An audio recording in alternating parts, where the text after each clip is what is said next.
old show.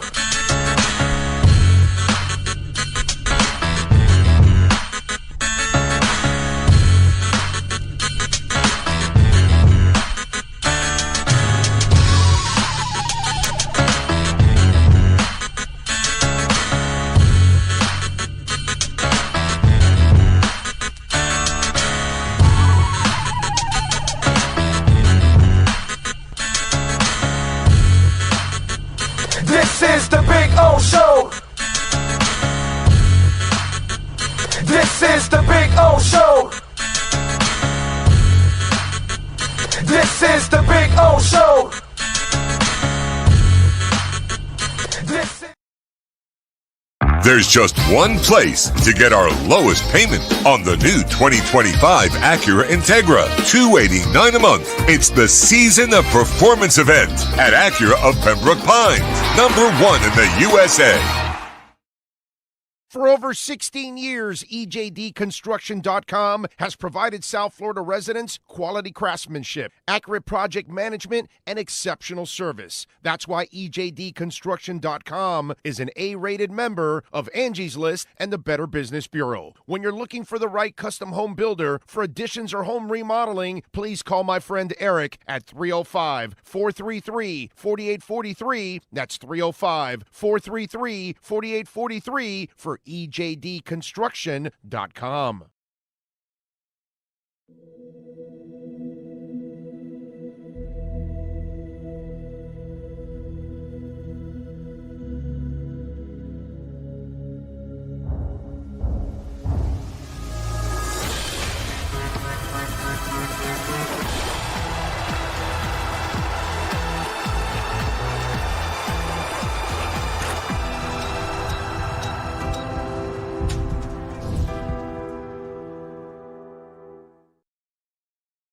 When presenting an award to an employee, athlete, executive, or fantasy GM, make sure you call Orvieto's Awards and More. For 35 years, these custom award specialists have been providing plaques, trophies, custom framing, while providing state-of-the-art laser and computerized engraving, UV printing, and glass crystal etching. They do all their engraving and printing in-house for quality control. Call Charles at 305-949-8098 or visit them at orvietosawards.com. Orvieto's Awards and More, where recognition is rewarding.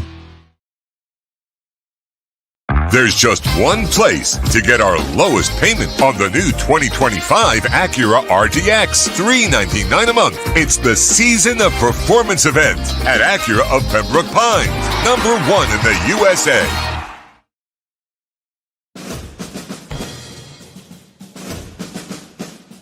It starts every morning before the sun comes up. Projects are laid out. Plans are made. Equipment is fueled and loaded with inventory to handle all service requests. Orders are given to an army of skilled landscape maintenance professionals, certified arbor trimmers, irrigation technicians, and licensed pest management experts who fan out to communities and businesses all over South Florida. Experienced, on time, and dependable. Our staff is fully trained, licensed, and insured. Contact us by phone, email, social media, or through our website to answer all your landscape questions. We are Cutter's Edge. Total Landscape Solutions. Oh, I think I know what this is. Houston, we have a package. Hello? No matter where you are, the Sloman Shield Home Security System guards your home. With next-gen perimeter protection, 24/7 monitoring, and interior motion sensing. And right now, get a free Sloman Shield security system and doorbell camera, all professionally installed, for free. Shield your world, the Sloman Shield.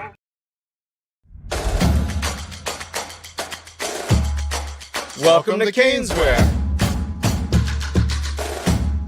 New store, new items, same great experience. Family owned and operated since 2010, Caneswear has the latest merchandise from the Miami Hurricanes, Miami Dolphins, Florida Panthers, Inter Miami CF, and more. Come visit us at our store in Davie on University Drive, just south of 595, or online at caneswear.com. Caneswear, the spot Miami fans shop.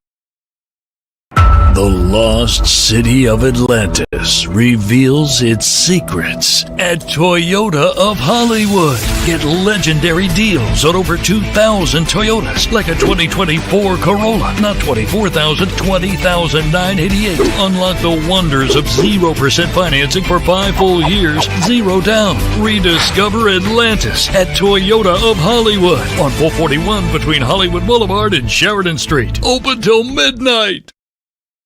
After 40 years, the Big Cheese Miami is still producing great Italian food.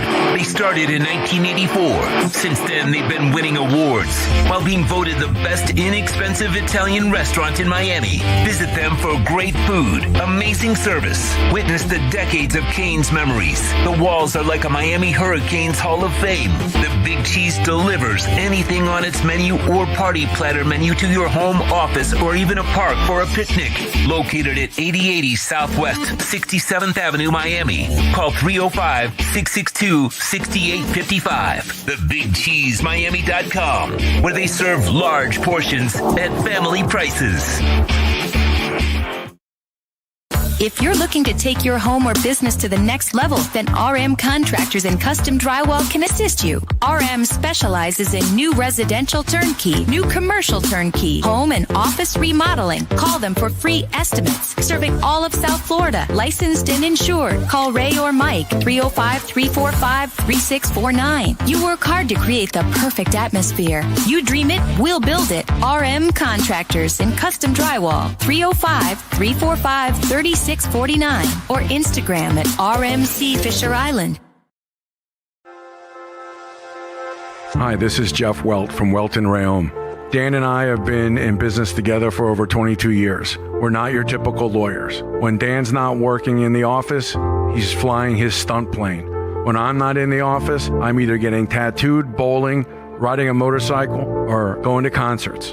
We might not be your typical attorneys, but we are aggressive attorneys, and we'll do whatever it takes to get you what you deserve. Consultations are always free.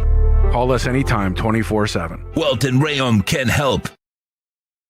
There's just one place to get our lowest payment on the new 2024 Acura ZDX, $299 a month. It's the Season of Performance event at Acura of Pembroke Pines, #1 in the USA. The viewpoints, statements, or beliefs expressed on the following program by the host, guests, or callers are not necessarily the opinions of FantasyXS.com, Media Group Inc. ownership, management, sponsors, or website. When it comes to South Florida sports teams, very few in the media have witnessed, lived, and covered it like the Big O. Let's start the program dedicated to your favorite South Florida teams with a passion that's unmatched. The Big O Radio Show is on. Here's the Big O. Good morning, boys and girls, and welcome aboard. We are ready to rock. We are ready to roll. Yes, sir. We are here at Acura Pembroke Pines. You know, if you get behind a ZDX, you will feel like Speed Racer. You will feel like you are in a Mach 5. You know, that's all you got to do is come on down to 15601 Pines Boulevard and go test it out. And maybe you play the theme song. Go, Speed Racer, go, Speed Racer, go. So, you know, you can do that. You can be Speed Racer here at Acura Pembroke Pines. It's a beautiful thing. If you buy an NSX, you're Super Speed Racer, okay? All right? Super Speed Racer. That's what it's all about. Anyway, good morning, you all. Hope you all are doing well out there on a beautiful Friday.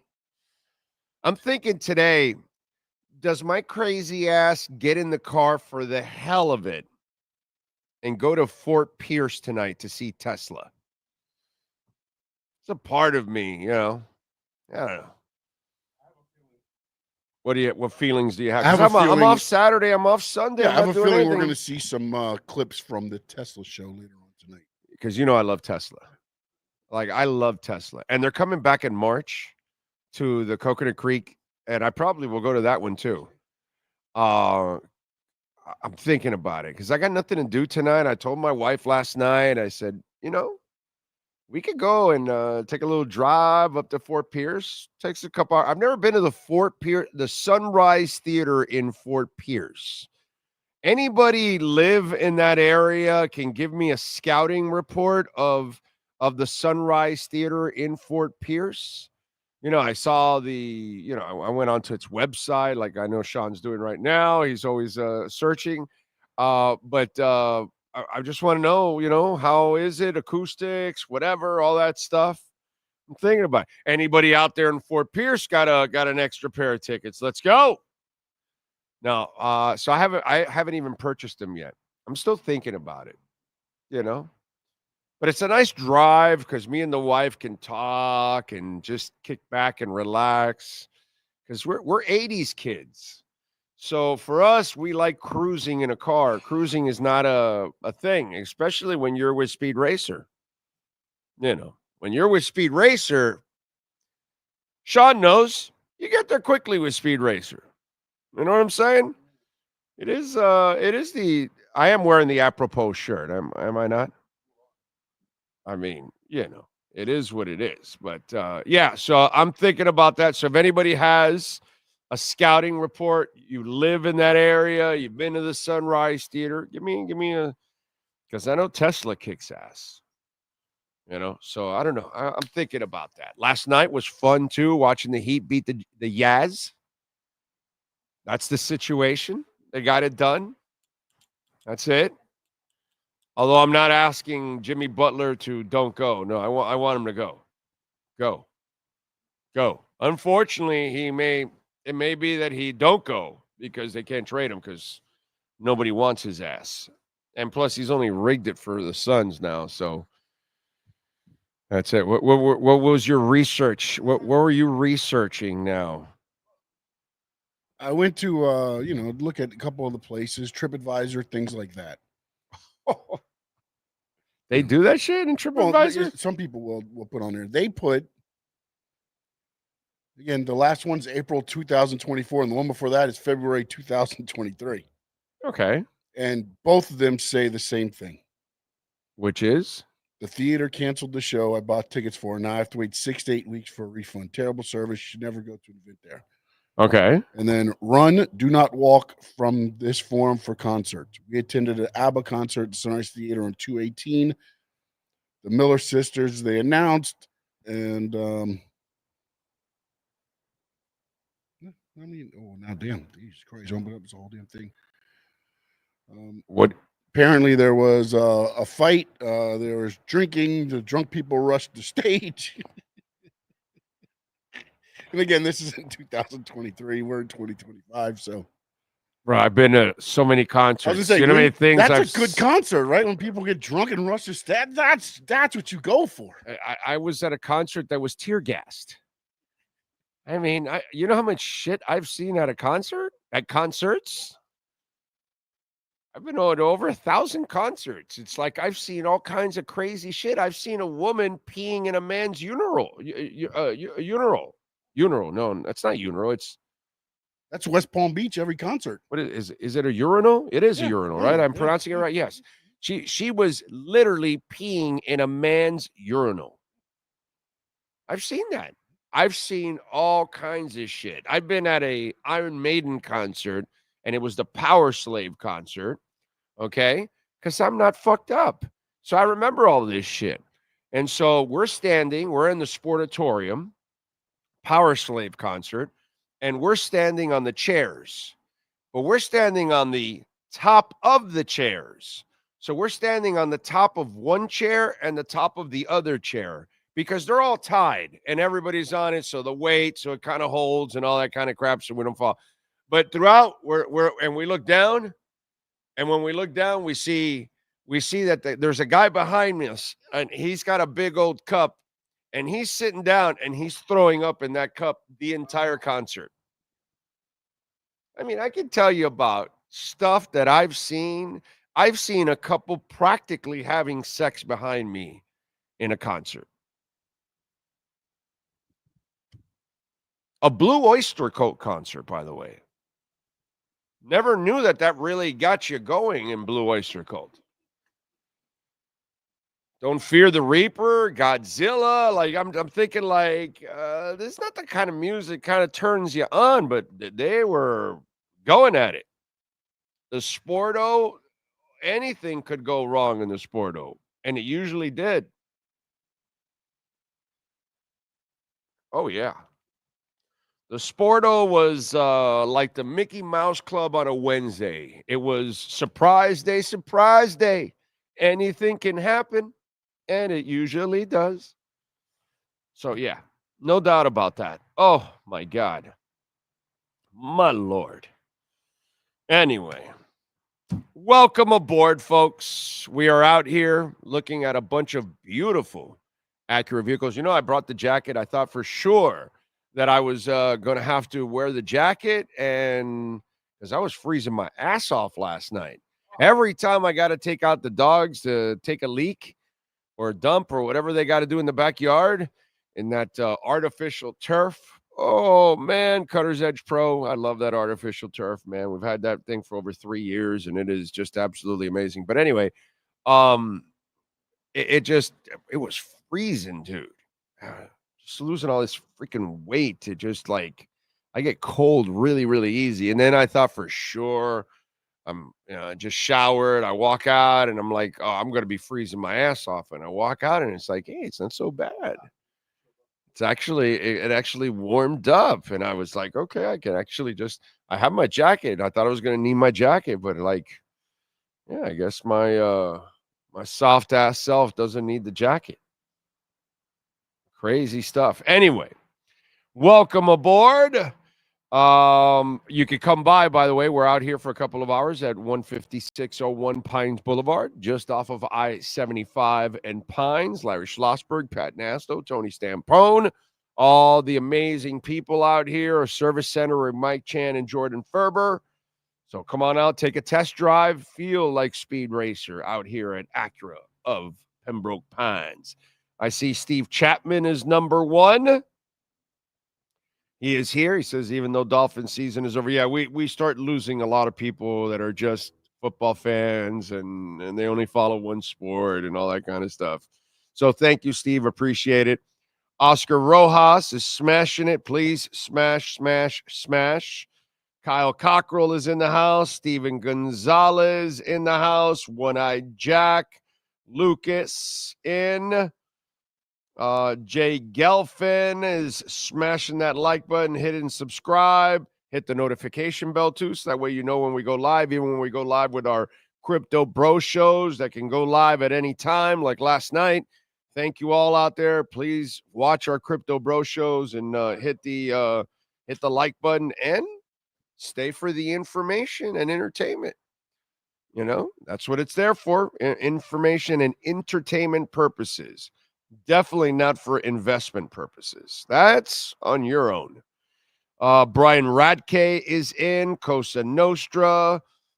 Ty in the Bronx. Alexis Palenzuela. Skylar Tipton. Thankful for this show during the off season. You help us get it through. Oh, thank you, Skylar. We try, my brother. It's tough for all of us. Adrian Sosa is a speed racer, and Johnny Quest is one of the greatest theme songs of all time for a cartoon. All time. That beat, that theme song for Johnny Quest was badass. Gotta say. Jamie Zoria out is in San Jose. Gus 1388. Frankie Fresco. Let's see. Horn Dog. Chris Duquette, smash the like, you fools, he says. What do we got? 6193. What's the most disappointing concert you've been to that the artist didn't live up to your expectations? There's a few. Lionel Richie, the last time I saw him, he couldn't sing at the Hard Rock. I walked out after the fourth song. The last time I saw David Coverdale and Whitesnake, he couldn't sing anymore, and the background singers, and he couldn't screech anymore. It was very disappointing. Last time I saw Eddie Money, his daughter was carrying all the high notes. New Order pissed me off at the James L. Knight Center back in 89, I want to say. They played for 55 minutes, and I was enraged. A band that could easily play for 2+ hours with the amount of music that they had. And they came in and played for 55 minutes. And in those days, I paid a lot of money for those tickets. It was like $45 each. And in those days, that's a lot of money, okay, that I shelled out for me and my girlfriend, now wife. What else, man? Man, there's a few. I mean, when you've been to over 1,000 concerts, you're not going to walk away happy from all of them. You might even walk out of some like I did with Lionel Richie. So yeah, there's a few that I can remember. I know there's got to be a couple more, but yeah, that's stuff like that goes through my mind. Let's see what else. Rosendo, Walter Olivares, Andy Jackson, Florida Cole. Well, Florida Cole for this wussy. Okay. Adolfo Foliaco. Big O, help me settle this. A friend of mine is telling me that the Metallica Black Album is their best, when clearly, in Justice for All, if you don't agree, you don't know music or the Dolphins. You know, dude, the Black Album is that album that is like, it's so controversial because it became so commercially successful. And then Metallica fans hated that the rest of the world found out about how great the band is. And then your hardcore fans or some of these hardcore Metallica fans don't understand that sometimes bands have to evolve. So for me, dude, Ride the Lightning is the best album. What do you want me to tell you? But it's just this whole thing. The Black Album becomes a watershed moment for that band. And it becomes like a moment where some Metallica fans like got disgusted with the band. Not me. I love them all the way through. It doesn't matter to me. But I'm a Ride the Lightning guy, dude. Always. That's always going to be. When I went to the concert, the Kill 'Em All Ride the Lightning concert that they did in honor of their old record company, because that was their first record company with the first 2 albums, and then they moved and they were honoring the owner, and they did a special concert at Hard Rock, and they did exclusively those 2 albums. I was like a pig in shit, dude. You know what I'm saying? I think it's subjective. I don't have a problem with anybody saying it, but I'm going to say Ride the Lightning is their best album. Subjective, dude. You know what I mean? I just love Metallica. It doesn't matter. It's just kind of a crazy thing. What are you going off over there? You're entertained about something. Because just with Adolfo's comment, he's got the Black Album from his friend, and Justice for All for him. Right. You say Ride the Lightning. Yeah. Then Cruz Duquette down here says it's Master of Puppets. That's fine. No, I'm just saying, that's why I was laughing, because it's like everybody's like got like 5 different ones. Subjective. Like you were saying, it's subjective, but it's just funny because every time somebody says something, it's a different album. It's fucking Metallica. They're fucking awesome, dude. There's a lot of awesome albums that they have. What can I tell you, man? You know what I'm going to tell? I'm going to jam Ride the Lightning on the way home. That's what I'm going to tell you now. Okay. And by the way, I did jam David Johansen on the way home. Oh, it's still so good. When you listen to the entire thing, how it's produced and everything, he did a phenomenal job, dude. So there you go. So Adolfo, tell me I don't know about anything either. I'm a Ride the Lightning guy. So kill me for that too. Nico Jones is in there. Yader Castro. Ragin is in. I'm just here to complain about McDaniel. Let's see. Right, Duquette masters a puppet, so don't throw stones, my man. LOL, all jokes. Skylar Tipton, 27 degrees and heavy snow today. Skylar, this wuss can't live there. That polar bear can, but not this wuss. Let me tell you something. I'm getting priced out of It gets Florida. windy in Chicago, so they're I don't like the wind. I'm okay with cold. I don't like wind and cold. You didn't say that in New York when it was fucking windy and it was like 29 degrees, and you're like walking around with a phone. Hey, yeah, this but is nice. That was on that one. When we turned down that one street going to Slattery's, Psycho. going the one way, it got a little bit chilly for me when then we turned off and we weren't in the wind gusts anymore. It was fine. All right. The wind chill gets me a little bit. All right. And if it's 29, snow and windy, I mean, come on. Well, DeSantis and company are already pricing me out of Florida, so I'm going to be forced to move, and I'm probably going more south. So north is not an option for me. I'm going to go more south. So I'm going to go closer to the equator is what I'm going to do.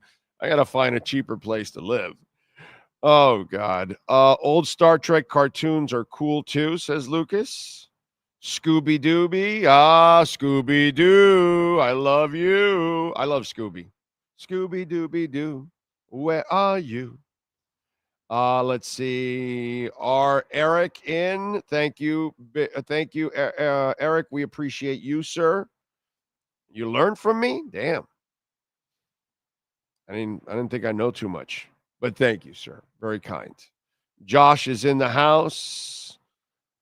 Alexis Palenzuela. Bon Jovi doesn't do many originals anymore. Oh, yeah. I don't go to Bon Jovi concerts anymore. He can't sing. Plus, he plays too much new shit, which is mediocre. Lenny Pena. Lucas says AC/DC still delivering in their late 60s. Yeah, I can't wait to go to the Tampa concert. Can't wait. James Vivinetti is in the house. Richie V. Ride the Lightning, Masters of Puppet, and Garage Days. Yeah. Akara says load. You know. Raging Metallica recorded Kill 'Em All here in Rochester. I did not know that, Raging. Very cool. That's where that record company was home to, Rochester, I guess. Because those owners sent them money to come over, to drive over to New York to record the first two albums. I remember. They helped them out a lot, so they were very grateful. Jimmy Butler says, Ride the Lightning, widely regarded as a top 5 metal album of all time. Bro, Ride the Lightning for me is it's, it's like I look at Number of the Beast. It's like Screaming for Vengeance. It's Blackout Scorpions. When you talk about elite metal albums of all time in metal, Peace of Mind, that to me, Ride the Lightning is one of those like that. That's kind of the way I look at it. And I'm a big man. Yeah, today the decision was a Metallica hat or a Bitcoin hat. It's funny that you brought that up because the hat is in the car. My Metallica hat is in the car. I had a couple of hats in the car, and I go, which one I'm going to put? And I said, screw it. I'm going to go. Oh, it matched a little better with what I was wearing, so I went with Bitcoin. And this one's cool. This one's embroidered. It's actually pretty cool. So I saw it, and I had to have it. Anyway, Lucas says, it's like arguing which Beatles album is exactly, Lucas. Love you, brother. There you go. That makes sense. Now I had to put on Creeping Death from Ride the Lightning album. There you go. I might be in the minority. I don't like Metallica. No, dude, that's fine. There's a lot of people that don't like Metallica, and there's a lot of us that love Metallica. That's fine. Might not be your thing. Caesar, thank God it is Friday, sir. Todd Victor says Ross is trusting Greer with another draft. Wow. I figured you guys are gonna be upset about that. Skylar says, Big O, you got to stop losing weight, man. That's why you get cold easy. I noticed that happened when I lost weight. Yeah, I know. And I got 30 more to lose. I got 30 more. I got lost 40. I need 30 more to lose. So Oz says, Big O, sorry, just got on. What are your thoughts on Drew Rosenhaus? Well, I talked a little bit about it yesterday. I'll talk a little bit more about it today on the show. It's like Walk by Pantera. Exactly. Get the hat, costume change, LOL. Metallica played in Antarctica and didn't play Trapped Under Ice, LOL. That's funny. Might be sacrilegious to say, but I actually like Megadeth more than Metallica. No, it's not. It's your thing, dude. It's your taste. What the hell? Somebody might like Man of War better than Metallica. That's their taste, dude. You should never, ever apologize for what you like. It's your thing, dude. It's what rocks you. That's all. That's fine. And if you like Megadeth, more power to you. So, Big O, any inside info on Beck coming to the Canes? Lucas, first of all, we'll have Manny on, so we'll ask him. If you want insight, Manny's going to provide it, and he'll provide it at 11 o'clock. Furones is at 10:30 in 7 minutes. Manny's at 11. Okay? So we'll talk about that. The word on Beck. Okay, let me end a couple of things. Let me start a couple of things. Let's talk about UM and Carson Beck, and let's talk about reality, and then let's talk about the silliness that you people fall for. Okay, first of all, he's entered the portal, not the NFL draft. He's had UCL surgery in his elbow. Usually you could come back from that as strong or stronger than ever, your elbow. The Tommy John surgery. That's what UCL surgery is. Pitchers come back stronger than ever. A lot of times. So he's coming back from an injury. Clearly he got a terrible draft grade, middle round somewhere. So he's going to come back. And now, immediately, I know Pete Thamel put out there that Miami is one of them. Folks, Oregon is in the mix. They're losing their quarterback. That team is better. Notre Dame is in the mix. The Riley, whatever the hell, Riley Leonard, he's gone, and he's not really much of a quarterback anyways. He's a runner. Texas Tech is also in the mix. And guess who might be gone too? Will Power from Ohio State. So if he's gone, Ohio State needs a quarterback too. So it sounds really good. And then, you know what's the beauty? The other one is he's dating Haley Cavender, which we've talked about before. But I mentioned it. Was it last week when we talked about that, or the week before? It was the week before. You should know. Okay, so the week before we talked about this, that he's dating the Cavender, one of the Cavender twins, Haley, the good one, the one that averages 17 points, not 7 points. Although Hannah is a better shooter. She's actually, I mean, I know I follow women's basketball. I apologize. You people don't follow it and you don't care. But she's really more, she's actually more efficient in shooting, 3-point shooting, 2-point shooting. Haley's more of a volume shooter, but she's the better player. There's no doubt about that. Okay, they're both seniors. They're both gone at the end of the year. Carson Beck is not coming here because no Cavender twin will be here, you idiots. I mean, it's just like I see these silly fans that they say, oh, they're going to get him because the Cavender twin. I try to tell them, yo, bro, they're seniors. They have no more eligibility left. If he comes next year, they will not be here. And I don't know where they live, but the Cavender twins can live anywhere, and they're going to have to do something professionally, and it probably won't be in Miami. So they could be moving. And, oh, by the way, Haley might be playing in the WNBA. She might be playing in another city next year because she might be drafted in the WNBA. She's having actually a hell of a season so far. So she might get drafted in the second round or third round. I don't know how many rounds they have. Right, exactly. Where she gets drafted and then where Carson Beck, he may have to. Oh, my God. It's just like I'm going to title this one. It's like the silliness that goes on. It's just like all clickbait bullshit. You know what I mean? And one person repeats the silly thing over and over. We talk about this all the time. Yes, sir. No, the title of this one's going to be Big O says Carson Beck going to wherever WNBA city drafts. That's it. Haley Cavender. That's it. That's it. No, Carson Beck, wherever Carson Beck decides to go, that WNBA city must draft Haley Cavender because that's how the order goes. He first declares to where he's going. And so Miami doesn't have a WNBA team, so we can't get Carson Beck. So now, let's go through it. Let's go through it. Oregon, WNBA team? No. Notre Dame. Indiana, the fever. Have you got the fever? I've got the fever. We've all got the fever.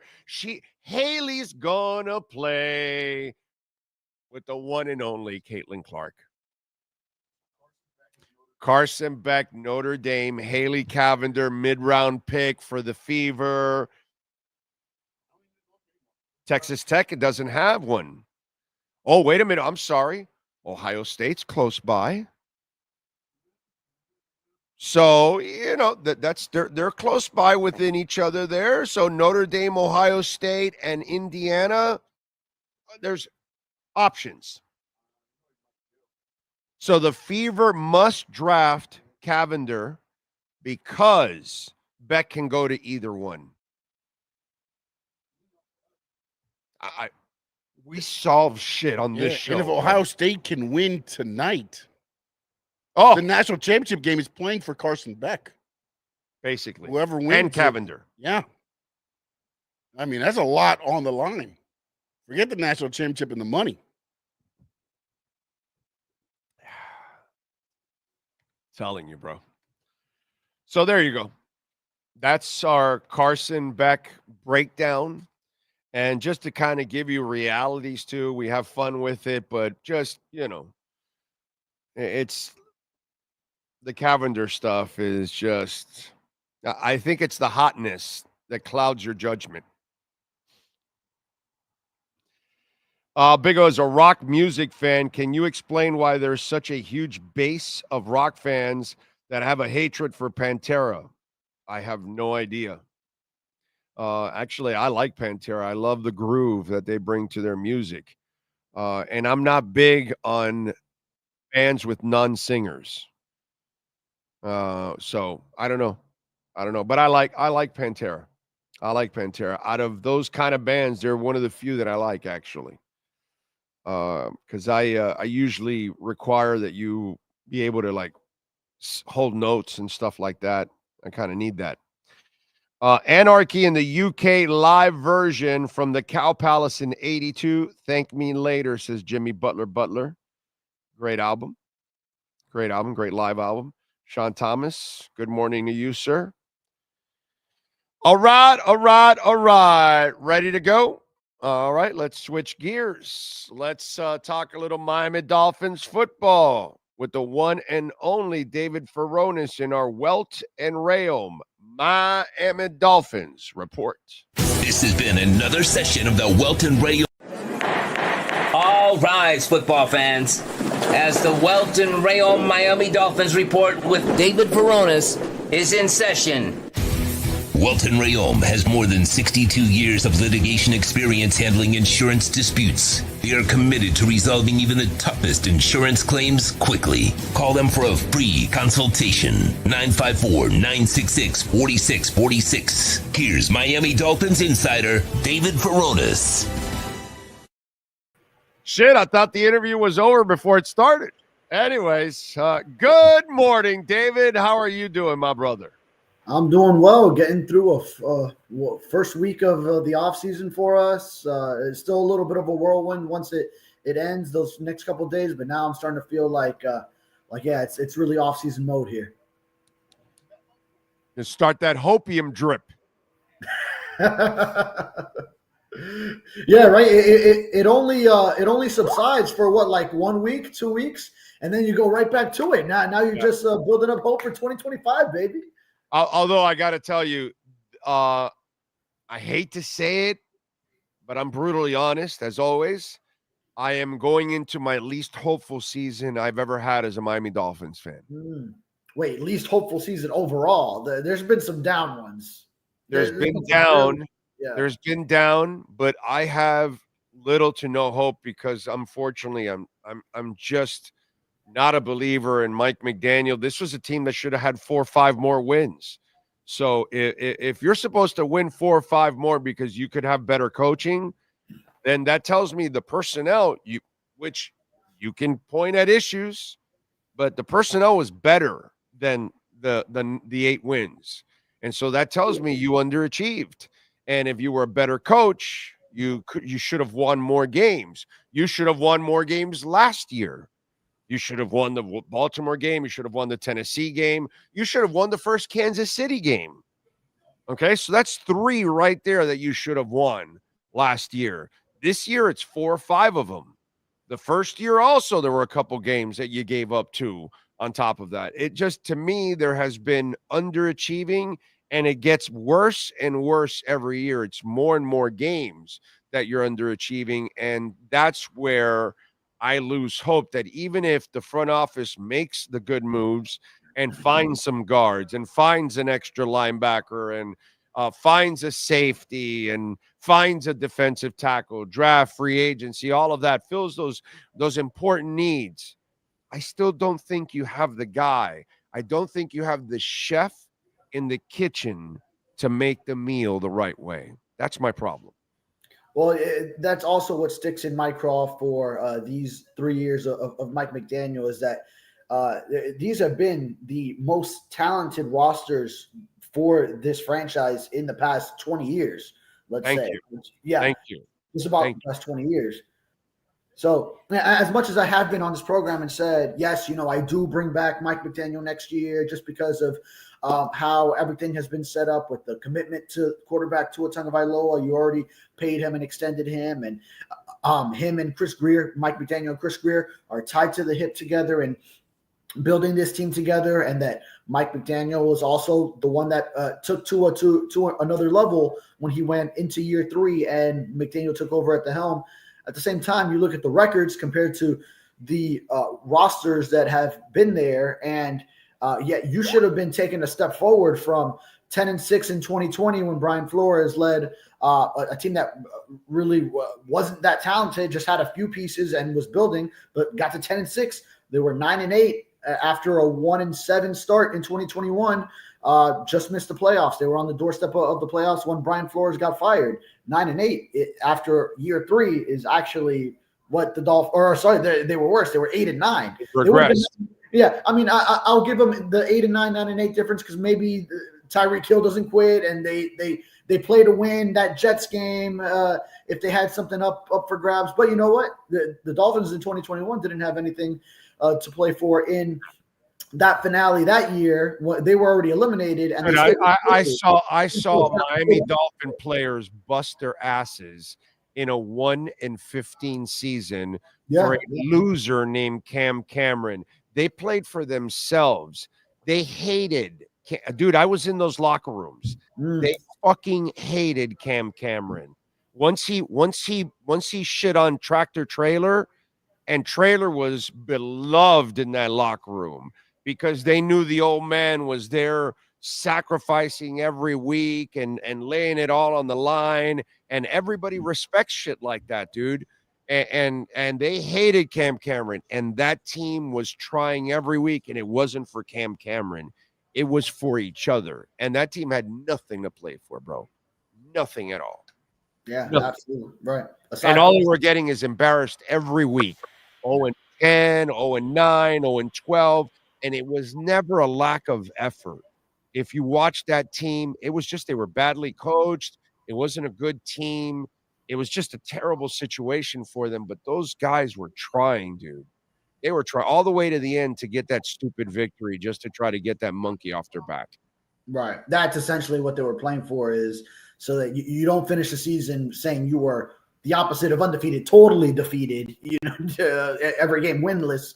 So, and NFL players, like Tyreek Hill, he can maybe afford to just go ahead and say, all right, I'm done for this game. We're not going anywhere and we're losing in this game. I'm done. Plus I got my injury, this and that.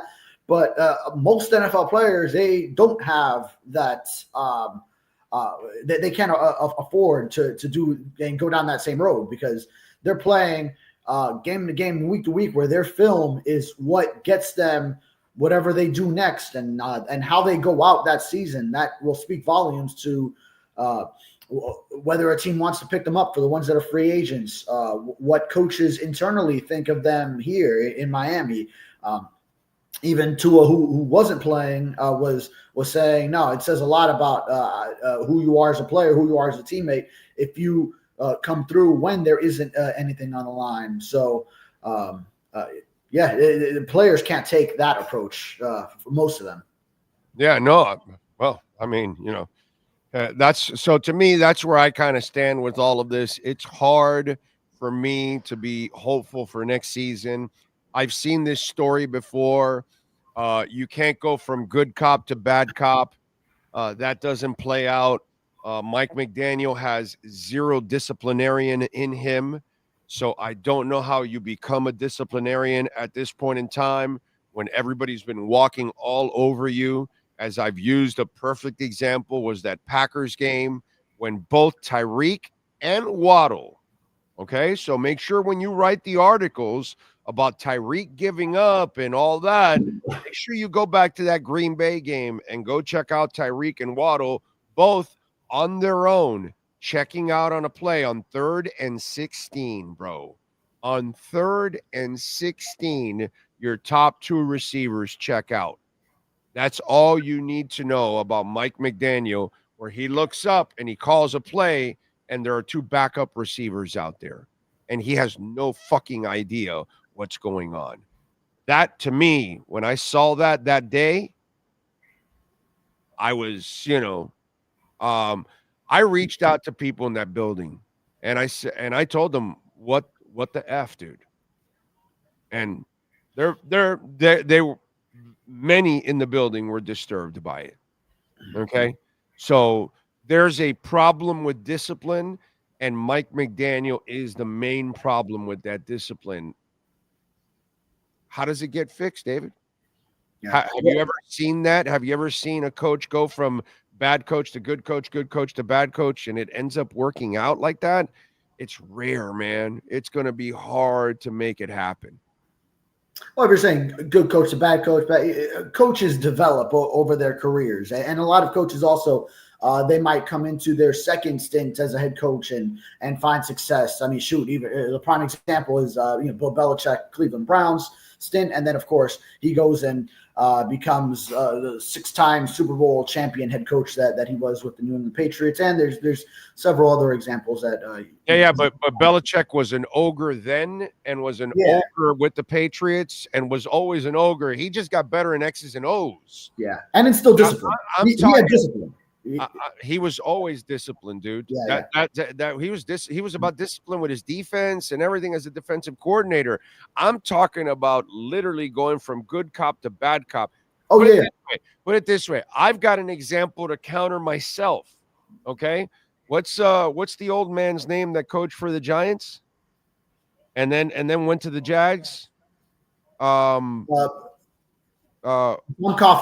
Coughlin. Or the other way. He was with the Jags and then later Giants. Yeah. No, he was the Giants and then the Jags and then the Giants. And like back and forth. Okay. I'm thinking of, but he did go back to Tom Coughlin was a guy that had to adjust a little bit as he got older, and he had to kind of tone down himself a little bit. But the difference is he was already a great coach. It was just he was kind of getting a little old, and he was getting his edginess was rubbing players a little bit, and he had to adjust a little bit. That's the closest thing that I could ever come up with.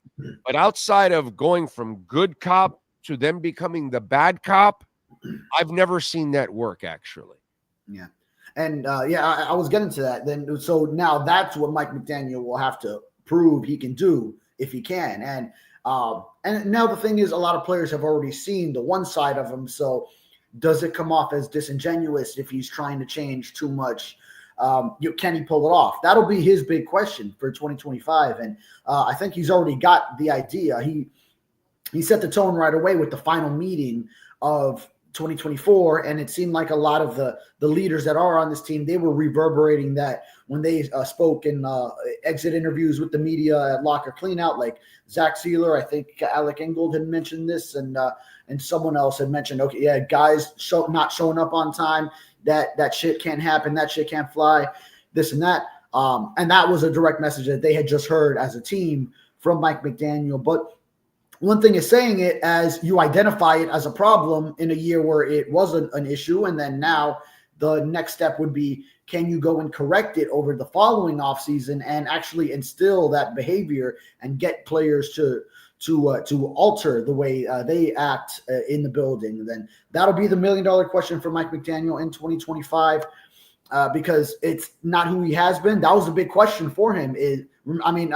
Anyone who analyzed the Mike McDaniel hire for the Dolphins, it was, can this guy be a leader of men? We know he's this savant guru of offensive wizardry and all this. And hey, even that at times, it hasn't come up with some of his play calling in certain situations, but also how he was. Let me ask you this. Let me ask you. Can you change? This is a guy.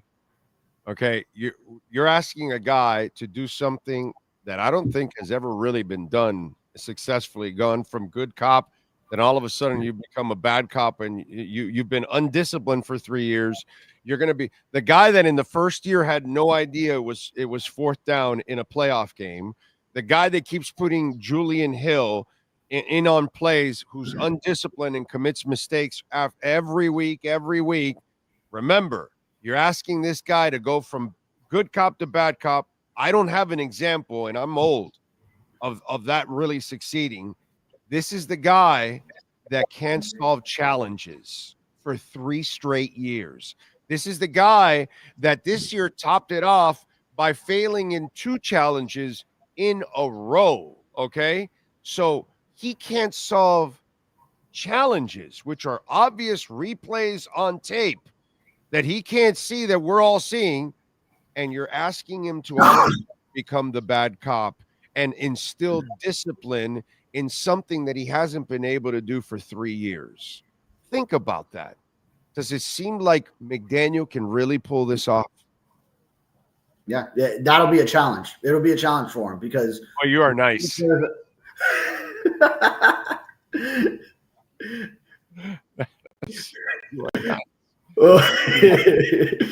want me to say no, he cannot do it? Logic tells you odds are against him. He has no shot, dude. Logic tells you there's no shot he does this. He's not capable of doing this. He's not capable of winning a challenge, bro. Yeah, that's another one that sticks with me is, see, Mike McDaniel has been willing to change for some things when he identifies the problem right away, but then other things like this system for him. I'm sorry, please. I need to know this because he still abandoned the run. He can't win a challenge. Yeah, he still puts Julian Hill out there. There's no adjustment. Liam Eichenberg consistently is on the floor. He believes in Skylar Thompson. He doesn't use Jalen Wright. He got rid of Chris Brooks. In the first month, he didn't use Jonnu Smith, and then he started using him. I'm trying to please show me where he adjusts, because I heard some national insider the other day say that Mike McDaniel adjusts, and I almost lost my shit. And I'm wondering, where does he adjust? Show me, please. Okay, I mean, he's been willing to make a staff change if needed. Josh Boyer being one of them, defensive coordinator. He went and got the guy he wanted, Vic Fangio. And then after one season, of course, that didn't go. But he got another guy that he really wanted in Anthony Weaver. I'm talking about habits. I'm talking about stuff that really, like, we all knew Fangio was coming. There was the connection of the damn agent and all that. That was that they only kept Josh around for continuity purposes to give it, just a chance. That's it. That's the only reason why. But outside of that, give me like habitual stuff that I just showed you that he constantly screws up. By the way, has he adjusted to getting plays in on time? No, he still does it. Okay. Do we still have pre-snap penalties? Yes. I mean, so show me where he got better as a coach in the 3 years.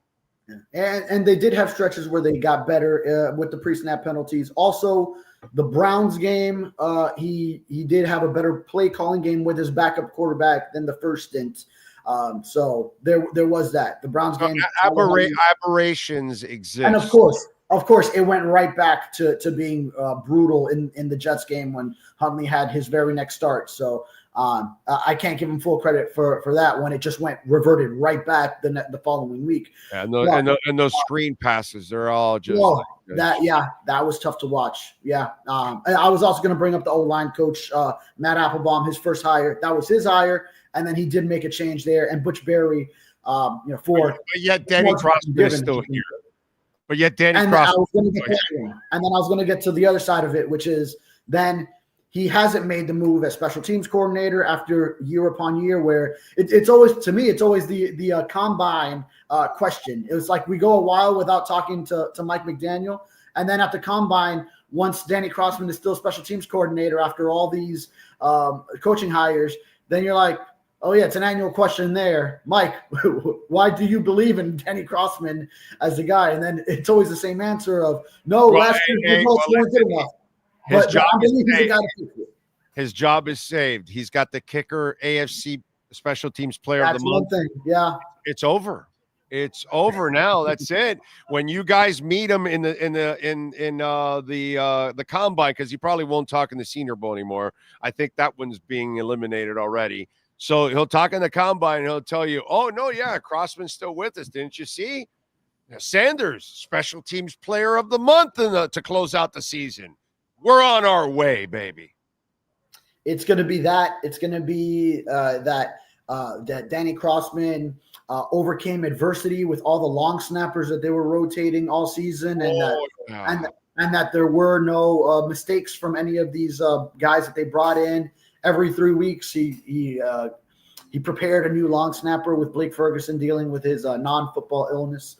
Those will be the reasons given. I can see him already. All right, so let's move on to the other part of the clown show, which is Tyreek Hill. This is just and Drew Rosenhaus, I probably made it worse overall. I was having fun with the comment you put out there because Drew saying that none of his clients are complaining about Tyreek. Yeah, Drew, like Drew's going to tell us if any of his clients are going to complain about Tyreek. I mean, that was a dumb fucking comment by Drew Rosenhaus. What a dumbass. I mean, I know you're not going to say it because of you need to call it whatever. Yeah, you're worried. I don't worry about that stuff, my brother. Drew can kiss my ass and anybody else that gets pissed off. You don't need to call him a dumbass. A dumbass is not something that he is. No, he's a complete dumbass if he thinks I'm going to believe anything he says. Okay? Let's just put it that way. Oh, you're just saying off this comment. Gotcha. No. Yeah, and what? Oh, well, none of my clients are complaining about Drew. What kind of a stupid comment is that? Like, you're really going to tell us if one of your clients is complaining about, and then he closes out with, well, Tyreek is not one of the Dolphins' problems. Are you serious? The guy that doesn't show up in big moments, the guy that's constantly dropping footballs. By the way, he was dropping footballs his first 2 years. The Kansas City game that I talked about 2 years ago, where he dropped a beautiful bomb that Tua put in there, which would have been 3 or 7. He drops the crossing route, which was a little behind. And then he drops the screen that gets stripped and it gets taken for a touchdown. He lost that game all by himself with a healthy wrist. Okay? So this guy's been dropping footballs all the time, just like Waddle, by the way, and he doesn't have a wrist injury either. So to me, again, Drew, full of shit, like a typical agent, full of shit. Okay? That's what it is. So you tell me how we're supposed to believe these comments off of Drew with the broken wrist, which makes no sense whatsoever. Yeah. Well, first let me get to the locker room issue portion of it. I mean, yeah, you can't convince anyone that Tyreek Hill is not a problem when we're not having these conversations about any other player. It's, it's not about, there was no one else that was playing in that finale and essentially quit. I mean, literally, you know me, I'm always on the show putting things in nicer terms than what they really are. This, you can't put it in any other terms. He freaking quit. Like he tapped out and he said, "I'm done, man." And then he wanted to quit on his team, like really leave his contract when he's talking to the media post game. And this is who he is, bro. He's a dog of a human being. Right. That's what he is, dude. There's no one else that he fails everybody around him, dude. He fails his family and he fails his teammates. Look at him off the field and on the field. He constantly is failing. That's what he is. Well, and there's no one else that Chris Greer and Mike McDaniel had to have an hour-long. Well, I don't know. Maybe there are. Maybe, I mean, we don't hear about every single player's conversation, but an hour-long exit interview to make sure that he's back on track with the team and with the guys, and that he's committed to the team. I mean, everyone else, if they're a free agent, then maybe they're thinking about what their next move will be and where they can find starting reps and where they can find their most money and things like that. But I mean, a guy that's contractually locked in with this franchise, that the team gave all these guarantees because you wanted your money in August when you saw Jalen Waddle get his extension and Tua Tagovailoa got his extension and Mike McDaniel got extended, and then you, at an older age, you wanted more guarantees in your contract, and the franchise still gave it to you. And then just a season later, you let this frustration build up into this locker room outburst over the whole situation that you want to get out of here. We're not having this conversation about any other player. So yes, Tyreek Hill, his personality is a problem. We can't. The head case. Get over that. And the only reason anyone else they'd be out of here, it's because the team is contractually obligated to him, and because they want to get back to 1,799 receiving yard Tyreek Hill, which is a day that has passed them by. But they want to get back to some level, some similarity of that production with Tyreek Hill in the lineup. That he's been too good of a player. He's a future Hall of Famer. He made the Pro Bowl every year before. This season will be the first that he's not a Pro Bowler. And yes, they want to make it work. The organization does with him. Well, they have no choice now. They made the mistake. They made a huge mistake by guaranteeing him that money when they had no business in guaranteeing him that money. But they panicked, and they gave. That's a weakness that the organization showed. Yes. Kind of like the Heat. You got to stand your ground with some players at times, and they didn't with Jimmy Butler, and these guys didn't with Tyreek, and it was a huge mistake. Some guys, you're going to have to take them to the brink. Why? They're going to take you to the brink, and if you give them a block, they're going to take a mile. And they're going to take advantage. And this is why you're in this mess. There was no reason to guarantee him any money whatsoever. You could have let him play out this year. And by the way, if he knew he didn't have any guarantees beyond this year, he might have played a lot better. You know what I'm saying? He might have been concentrating a lot more. He might have been, because look at Waddle. Obviously, Jalen Waddle has a concentration problem because he's constantly dropping footballs, dude. You know what I'm saying? And it has nothing to do with wrist injury. It has to do with a lack of professionalism. And now Drew Rosenhaus wants his client to hide behind an injury for his lack of professionalism on and off the field. That guy forgets how to run the right routes at times. What does that have to do with the wrist? You know that, right? You know Tyreek runs the wrong routes at times. He ran a wrong route that caused an interception. What does that have to do with the wrist? Right, nothing at all. So, yeah. Now, that's why Drew Rosenhaus is full of shit. Yeah. Okay. Yeah. That's all. The wrist injury, I'm not sure where I stand on it. I know it came up in that preseason I was covering from the Washington Commanders game. They had the series. And by the way, Drew, you're welcome to come on the show if you want anytime, buddy. If you want to actually handle an interview with balls, which I know you won't, you'll go to that fluff bullshit you do on Channel 7 where they got to kiss your ass, or you got to worry about everybody else because you, of course, use everybody in the media. If they don't take care of you, you don't answer any of their questions. I know how your game is, bro. I've been at it. But if you ever want to do like a real interview and you want to step up to the plate, buddy, you can come onto this platform, which I know you won't. But go ahead, Furones. I know this will get out to him one way or another. Not that he'll take the challenge, because I know he won't be challenged any other way. But go ahead, Furones. Okay. Yes. Shit. Where was I? These agents, I like that though.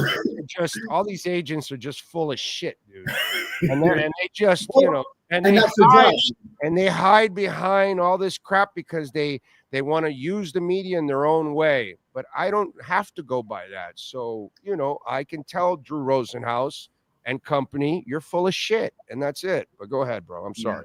Yeah. Well, I mean, yeah, and speaking from the also media members' perspective, relationships with agents, yeah, you got to understand they are working what's in their best interest. They are this player's client, so you have to understand and try to separate what's bullshit, what's not, because they're always going to be working in whatever interests the player and putting stuff out there that is of their interest. They're not going to shoot it to you straight all the time. If there's something negative on one of their guys, they're not going to shoot it to you straight. It's going to be, oh, well, it's because of this outside factor or this coach or because of this injury that they had. They're always going to find whatever alibi for the player. But as far as the wrist injury, then I'm not sure where I stand on it.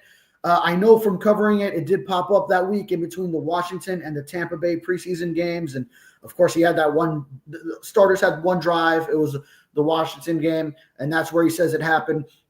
Then we didn't see him out there for the next week, the joint practice in Tampa.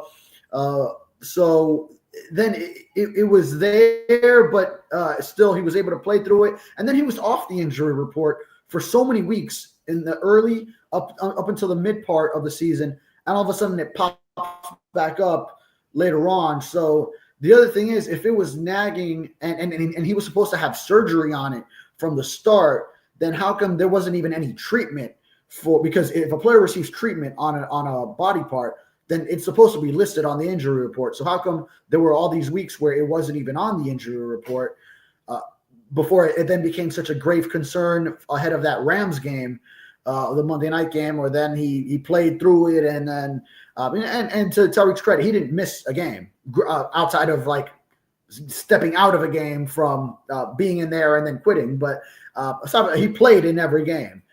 As he was dealing with it, so not effectively. He knows what he was dealing with. I can't. But he played, but not effectively. Yeah, okay. Not effectively. Yes. Mm-hmm. Outside of the Jaguars game, and I think what was it, the Jets home game? Was that the one when him and Waddle both had decent games? So yeah, outside of that, and the Browns game as well with Huntley. But aside from that, you didn't get much from Tyreek this year. No. And Tyreek has been just a problem. He's a problem. And for Drew Rosenhaus to say that he's not one of the problems, no, he's one of the main problems on this football team because he's not even close to being a leader. And that's the problem with the Dolphins. You have to hand leadership and responsibilities to people who deserve them. People like Tyreek are not leaders. They cannot be considered leaders. You can't use them as examples as leaders because they're bad examples for the rest of the players. You use the Calais Campbells as leaders and the Chubbs of the world as leaders. You know, Chop he's kind of wired that way. He's not there yet, but he's wired that way. Austin Jackson is a professional young man. Kader Kohu is a professional young man. He's going to make mistakes. He's going to make great plays. He's going to make good plays, but he's a professional young man. Unfortunately, Tyreek Hill doesn't have an ounce of professionalism in him, and that's a problem. And Drew Rosenhaus, of course, will just make excuses about his clown-ass client. Anyway, what do you got going on with Sunset?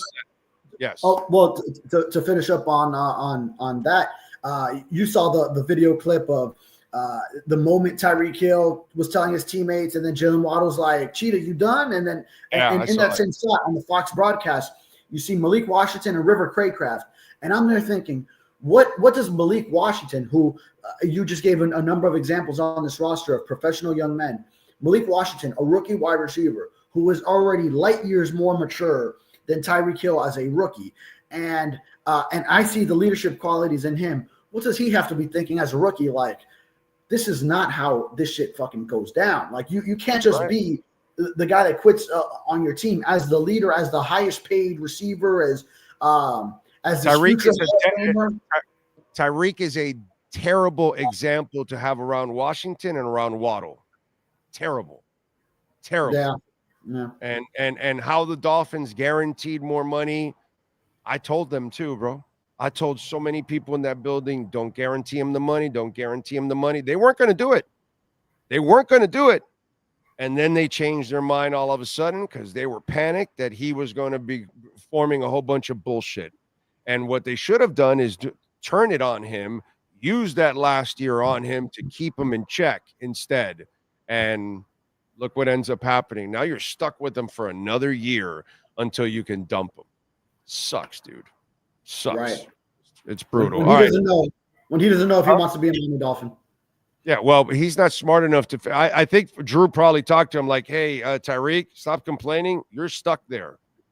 Nobody's going to trade for you now, and they're not going to take the cap hit. So we need to make the best of this, and you need to figure it out." I'm sure Drew, that part, he's not ever going to tell us, but I'm sure he had to have that conversation with him that there's no way they're going to accommodate you, bro, because they cannot afford to take that hit. They're trying to save their jobs. So they can't afford to take huge cap hits that will then set them back to try to fix the roster for next year. So they're stuck like Chuck. They have no choice. So it's terrible. All right, we got to go, bro. What do you got going on in the Sentinel so folks can check you out, my friend? Yes, sir. Up on the Sun Sentinel right now, I do have all the Tyreek Hill coverage that we've had over the past week. I did break down what the Dolphins' offseason outlook is right now, as they're strapped for cash, but have to find some economical moves to make, and where they can maybe find some money as they need to fill up a lot of these roster holes. And then I'll keep covering the Anthony Weaver head coaching news, anything that develops if he does get a job, and got a bunch of player interviews from Locker Cleanout Day that I'm keeping in the back pocket. Hopefully start to roll them out starting next week. You got it. All right, good stuff. Follow him on Twitter at @DavidFronis_, and call our friends at Welt and Rayom, Jeff Welt and Daniel Rayom. You need lawyers you can count on. Jeff Welt and Daniel Rayom. Hell, one day Tyreek Hill may need them. 954-966-4646. Bankruptcy, homeowner property damage, condo damage, criminal defense, business owner claims, commercial litigation, personal injury. Call Welt and Rayom. 954-966-4646. Our Canes Wear Miami Hurricanes report is next. All rise. This has been another session of the Welton Rayom Miami Dolphins Report with David Furones. At Welton Rayom, they don't get paid unless you win. They handle complex personal injury claims caused by the fault of another in both state and federal courts. They handle auto, trucking, motorcycle, slip and fall, and bicycle accidents. Call 954-966-4646. Welton Rayom can help. Welton Rayom has more than 62 years of litigation experience handling insurance disputes. They're committed to resolving even the toughest insurance claims quickly. Call them for a free consultation. 954-966-4646. At Welton Rayom, they don't get paid unless you win. Property damage claims to your home, business, or condo as a result of a hurricane. Welton Rayom can help. Water, mold, fire, smoke damage, Welton Rayom can help. Call 954-966-4646. point statements or beliefs expressed on the following program by the host, guests, or callers are not necessarily the opinions of FantasyXS.com, Media Group Inc. ownership, management, sponsors, or website. If you're a Miami sports fan, there's only one store to go to, and that's Canes Wear at Miami Fanwear in Davie. They're your one-stop shop for all your Inter Miami CF, Canes, Dolphins, Panthers, and Marlins merchandise. They have hats, t-shirts, game day jerseys, and so much more. Located at 2655 South University Drive in Davie, and open 24/7 online at caneswear.com or intermiamiwear.com. Call them at 954-835-5597. Canes Wear, the spot where Inter Miami and all Miami sports fans shop. Time for Canes fans to get what they want. Information, insight, and perspective. It's the Canes Wear Miami Hurricanes Report with Manny Navarro. Exclusively on the Big O Radio Show. Here's Big O and insider Manny Navarro. All righty. Let's get to our Canes Wear Miami Hurricanes Report. And don't forget, folks, go visit Brett and all the great people out there. They know how to get it done, Jeff. Just amazing people, and use our code BIGO10. You will get 10% off, and if you order over $99, you'll get free shipping. Also at caneswear.com. You can go see him at 2655 South University Drive in Davie. All righty. What'd you think of last night's game? Which, by the way, Sean, I nailed it. I made you guys some money. I told you lay the 1.5 against Notre Dame. Flu or no flu, dude. They're going to win that game. Ugly game, and it was exciting, but it was ugly, and they won it. And that's it. That was an ugly ass pick, bro. That was woo. There was a little Cam Ward like nightmares going through my mind when that pass is going like. Well, we have a quarterback that does that kind of stuff a lot. Yeah, Drew Aller was really off last night, and you go back to that first half, how many times he had guys open and just overthrew them or missed them out of the backfield.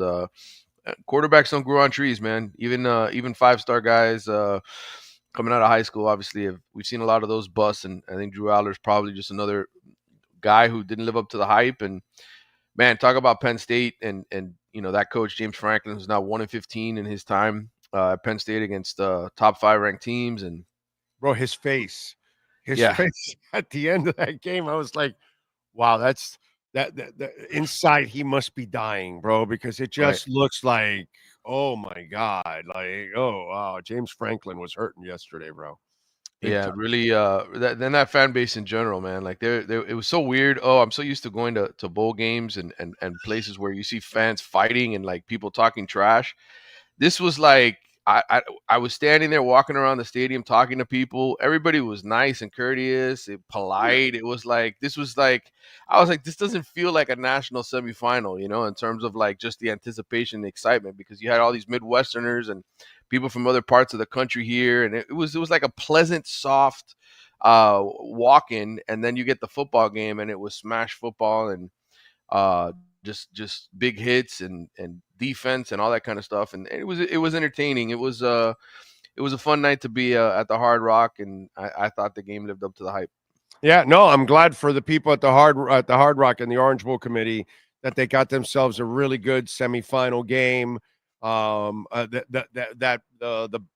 What's it called? Notre Dame had to overcome a bad call, dude, on that interception. That was a terrible call. Yeah, and that team is just so resilient, man. Like Marcus Freeman, 39 years old today. It's his birthday. You think about that guy and the job that he's done there. Brian Kelly had every resource in the book and couldn't win a national championship.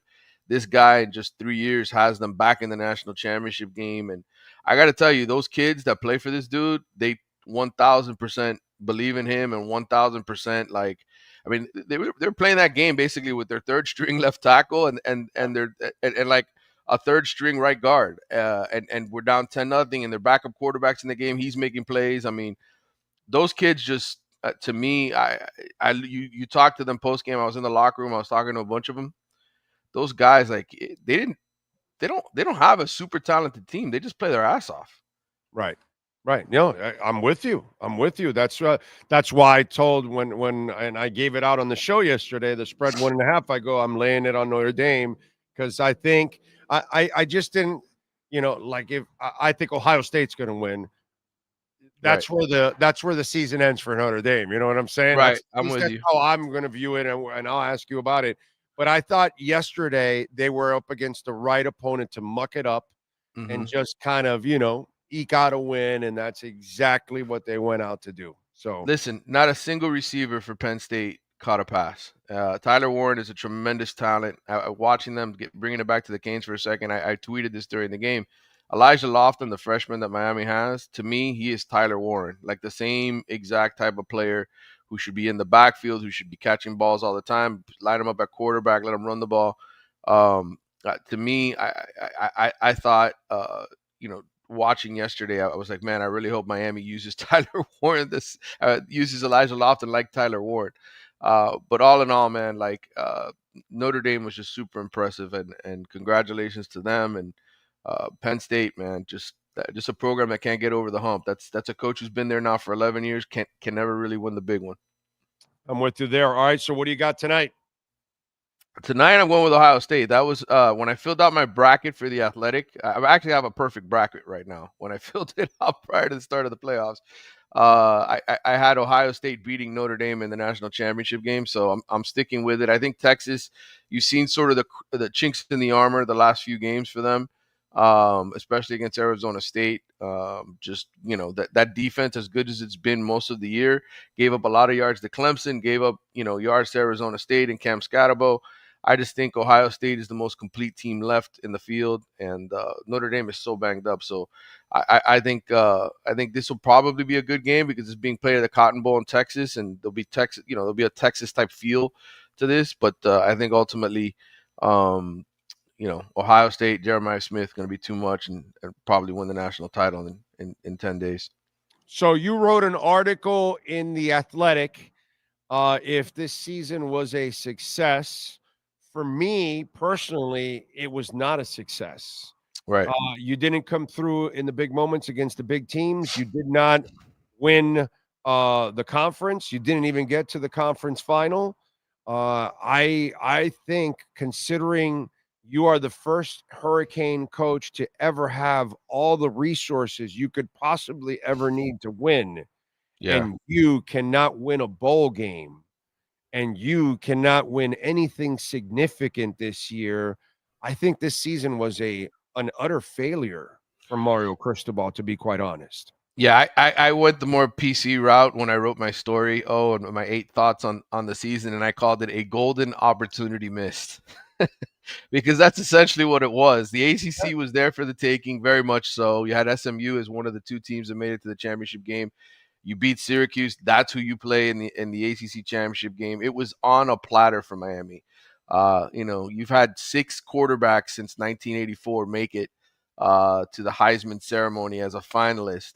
Cam Ward being the 6th one. He's the only one that didn't win the national championship ring at Miami. So those quarterbacks, when you have them, you have to take advantage of it. And ultimately, that's what people are going to be saying about Mario going forward, right? Especially if they don't ever climb past this point where they win an ACC championship and get in the playoff. They're going to say, dude, you blew it. You had the quarterback, you had the number 1 offense in the country, and you couldn't get the job done. So he's got a lot left to prove, Mario does, and this season coming up especially. Yeah, and I think this season starts to become that season where the people up top, the administration, if you don't turn that corner, I think you start questioning it, because you and I talked about this when they signed him. This is a contract, it's 8 years. So you're not going to be thinking about getting out of this contract till you're in like year 5 or 6. So next year becomes a very important year for Mario, because in a way, if you disappoint, it's what I told everybody last year about the Dolphins.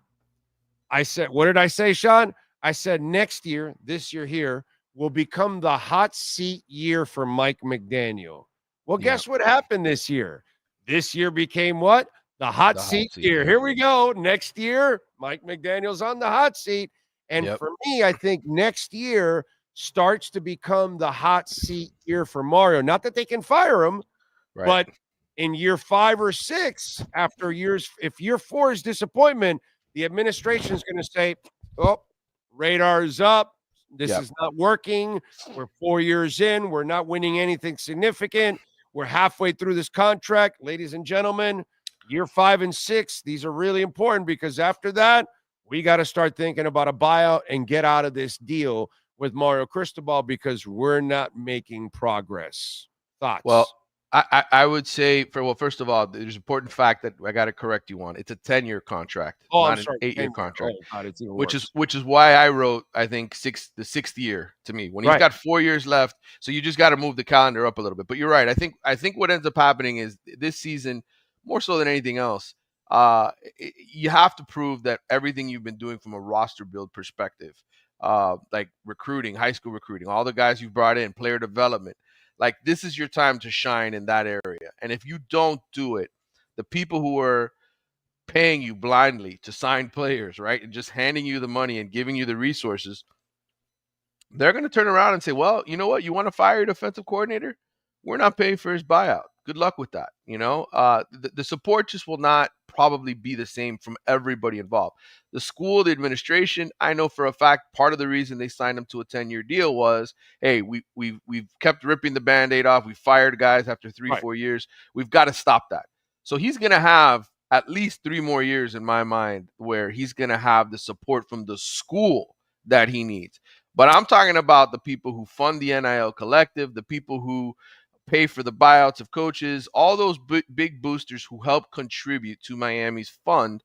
I could definitely see them starting to turn their back on Mario if things don't turn around here in year 4. They have to take a step forward here, even if they don't have a better roster than the one they had this year. They've got to win games they're supposed to win. I'm thinking about this now. You know that the Canes and the Dolphins have the same thing, that every head coach they've hired, they fired, and none of them go on to have success anywhere else. Right. Which means at least you have fired the right person because you hired the wrong person. Right. You know what I'm saying? So yeah, at least it's kind of that part has worked out for both the Dolphins and the Canes. You know what I mean? They've all had assistant coaches underneath that have gone on to have success in other places. You know what I mean? Just like the Dolphins have had an interim coach that has gone on to have success, but none of them that they've hired has actually gone on to succeed. That's the crazy part about all of this. And when I'm looking at, we were talking about this, I think yesterday, the day before, at SMU. Well, the guy that was here, Rhett Lashley, he's done a better job as a head coach at SMU than Mario has done at the University of Miami, and he probably has a little bit better resources too than Rhett Lashley does too. Yeah, and SMU doesn't have a program that has a history of 5 national championships. They've been a small school program. They just joined the Power 4 ranks this year. They're not even making any money off of that, so it's all funded by the oil guys out in Texas who love their program and want to bankroll all the change there. But you're right. I mean, look, the results are there for Rhett Lashley. They're not there for Mario Cristobal yet, and that's what he's got to prove this year. He's got to prove that all of that investment and time that he made into building those excellent recruiting classes pays off with a season that maybe we don't expect to see because of his history here.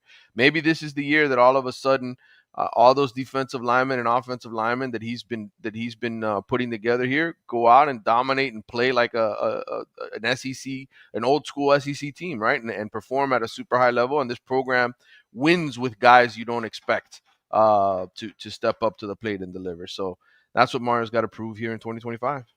I gotta say I was wrong, bro. I'm quick to tell anybody, hey, I told you so. Well, I wanted Mario here.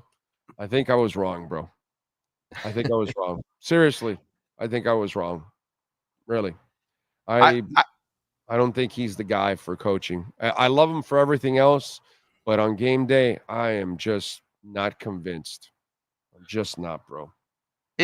Listen, there's a lot of people who feel the way you do, and I would say not just about Miami, but about the schools that they cover and the schools that they report on. That's the way a lot of people are feeling about James Franklin right now, right? They look at his record at Penn that's State. A lot of years there, bro. I mean, yeah. It's like it's enough proof. But I think one thing, and again, I'm not going to be a Mario apologist for this because he underperformed. They should have won more this year. But here's what I will say. while you have an example of Rhett Lashley at SMU getting the ACC championship game in his third year and Mario not, while you have examples of other guys that have had success faster, I think part of the struggle here at the University of Miami is the culture, right? Like we talked about it with Notre Dame and Marcus Freeman and the culture he's built with those kids. College football, especially in this area of the country with high school recruits, these dudes are changing schools constantly at the high school level. There to get these kids locally to buy into your program, it takes a lot, and in some places, like it just takes more time than others to get it right. You look at Lincoln Riley out at USC. Los Angeles, a similar area to South Florida, right? A big time city, movie stars, money, lifestyle, beaches, all that kind of stuff, women. He's doing a worse job than Mario is, and he's getting a lot more money than Mario is. Yeah. So my point is, I just think like it's growth and improvement is not going to happen the same place everywhere. In some places, you might just be in the perfect situation to have success faster than others. And so the one thing I will say about Mario is he loves Miami like few people do. This is his home. Sure. Lincoln Riley, his connection to USC, I don't think he's going to be there very long. I think he'll be gone soon. You need a coach ultimately who wants to buy into the place that he is at.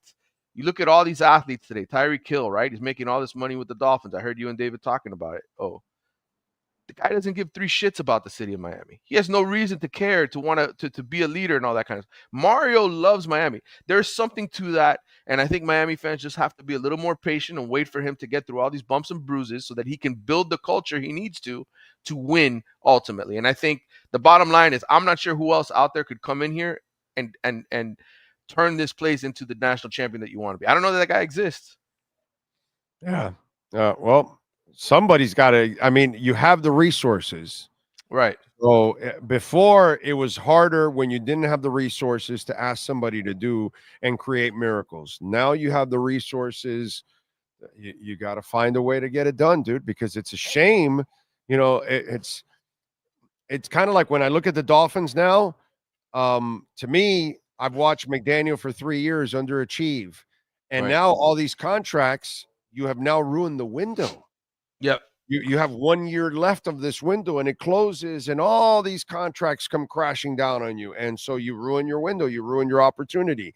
I'd hate for the administration to go all in like they have, and go all in 6-7 years in with this guy, and they don't get it done, and then they get a sour taste in their mouth. And they take 5 steps back and say, well, we'll keep the football program, but we're not going to invest in it like we used to because it doesn't pay off. And that is the part that you fear because I'm not sure it's so fanatical like it will be at Alabama and Texas and Ohio State and all that it'll always be fanatical through and through. There could be some, peaks and valleys here in Miami. You know what I'm saying? So I worry about that.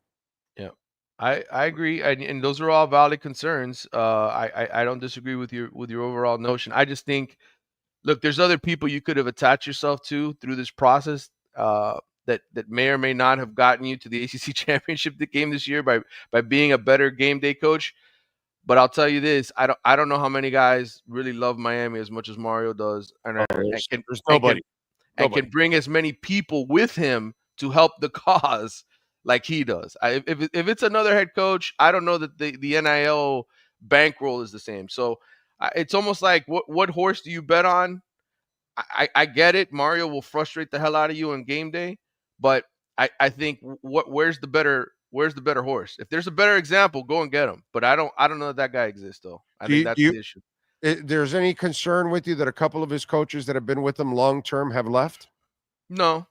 Okay. No, because in the end, that's the way this profession works now. Everybody's a mercenary. Everybody's looking for a better situation. And I think Mario is a slave driver.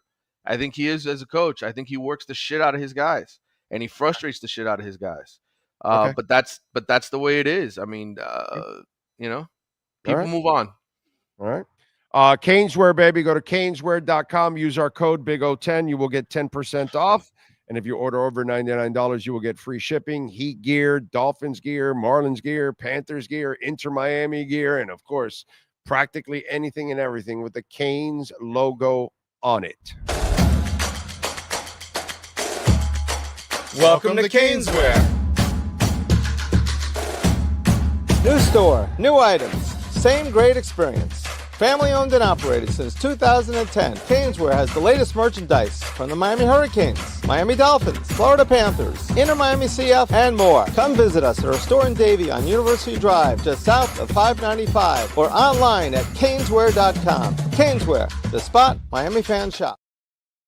We step into the world of big dreams, big moves, and big money. It's the Big Cheese Miami Recruiting and NIL Report with Manny Navarro. After 40 years, the Big Cheese remains dedicated to serving the finest Italian dinners, pizza, pasta, subs, and salads. All of their pasta is imported from Italy and cooked fresh every day. Visit BigCheeseMiami.com. Now, let's find out who's the Big Cheese the Miami Hurricanes are working on with insider Manny Navarro. All righty, Manny, let's get to it. Let's find out who the Big Cheese is. And don't forget, reach out to our friends at the Big Cheese, 305-662-6855. Take that favorite person you love to the Big Cheese, and then they'll make you their favorite person because they're going to love that food and those garlic rolls. Oh, and that pasta straight from Italy and cooked fresh daily. It's a beautiful thing. BigCheeseMiami.com. There's a Big Cheese going into the portal. His name is Carson Beck. Now, we got the silliness, and I try to, eliminate the silliness on this show. Oh, he's dating one of the Cavender twins. Well, Haley is going to get drafted. She's not going to be here in Coral Gables next year, ladies and gentlemen. So Carson Beck isn't coming here because one of the Cavender twins is playing, because they're not. They're both seniors, and they're gone here in a couple of months. So they will not be on campus. They will be living probably somewhere else. And Haley might be drafted in the WNBA. So she might be playing somewhere else anyway. So just, let's leave out the silliness. But I've heard, Oregon, Notre Dame, Texas Tech, Ohio State, and Miami all could be in the mix for the man returning from a UCL injury, a.k.a. Tommy John.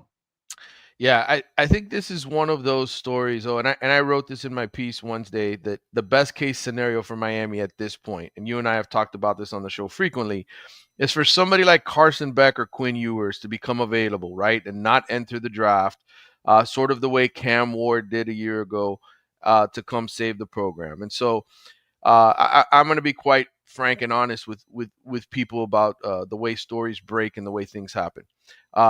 Guys have agents, okay, right? And for the fans who don't know how this works, agents leak stories. Why? Why do they leak stories? Oh, because they want to drive the price up, the bidding war. They want this to be, how do I make more money for my client? And so I think ultimately what happened yesterday is a story was leaked on purpose to try to drive up the bidding war for Carson Beck. And I think the reality here is Georgia didn't want to pay him what he wanted to come back this season. They were ready to move on, especially in light of the fact that he threw 12 interceptions, didn't exactly play great this past season.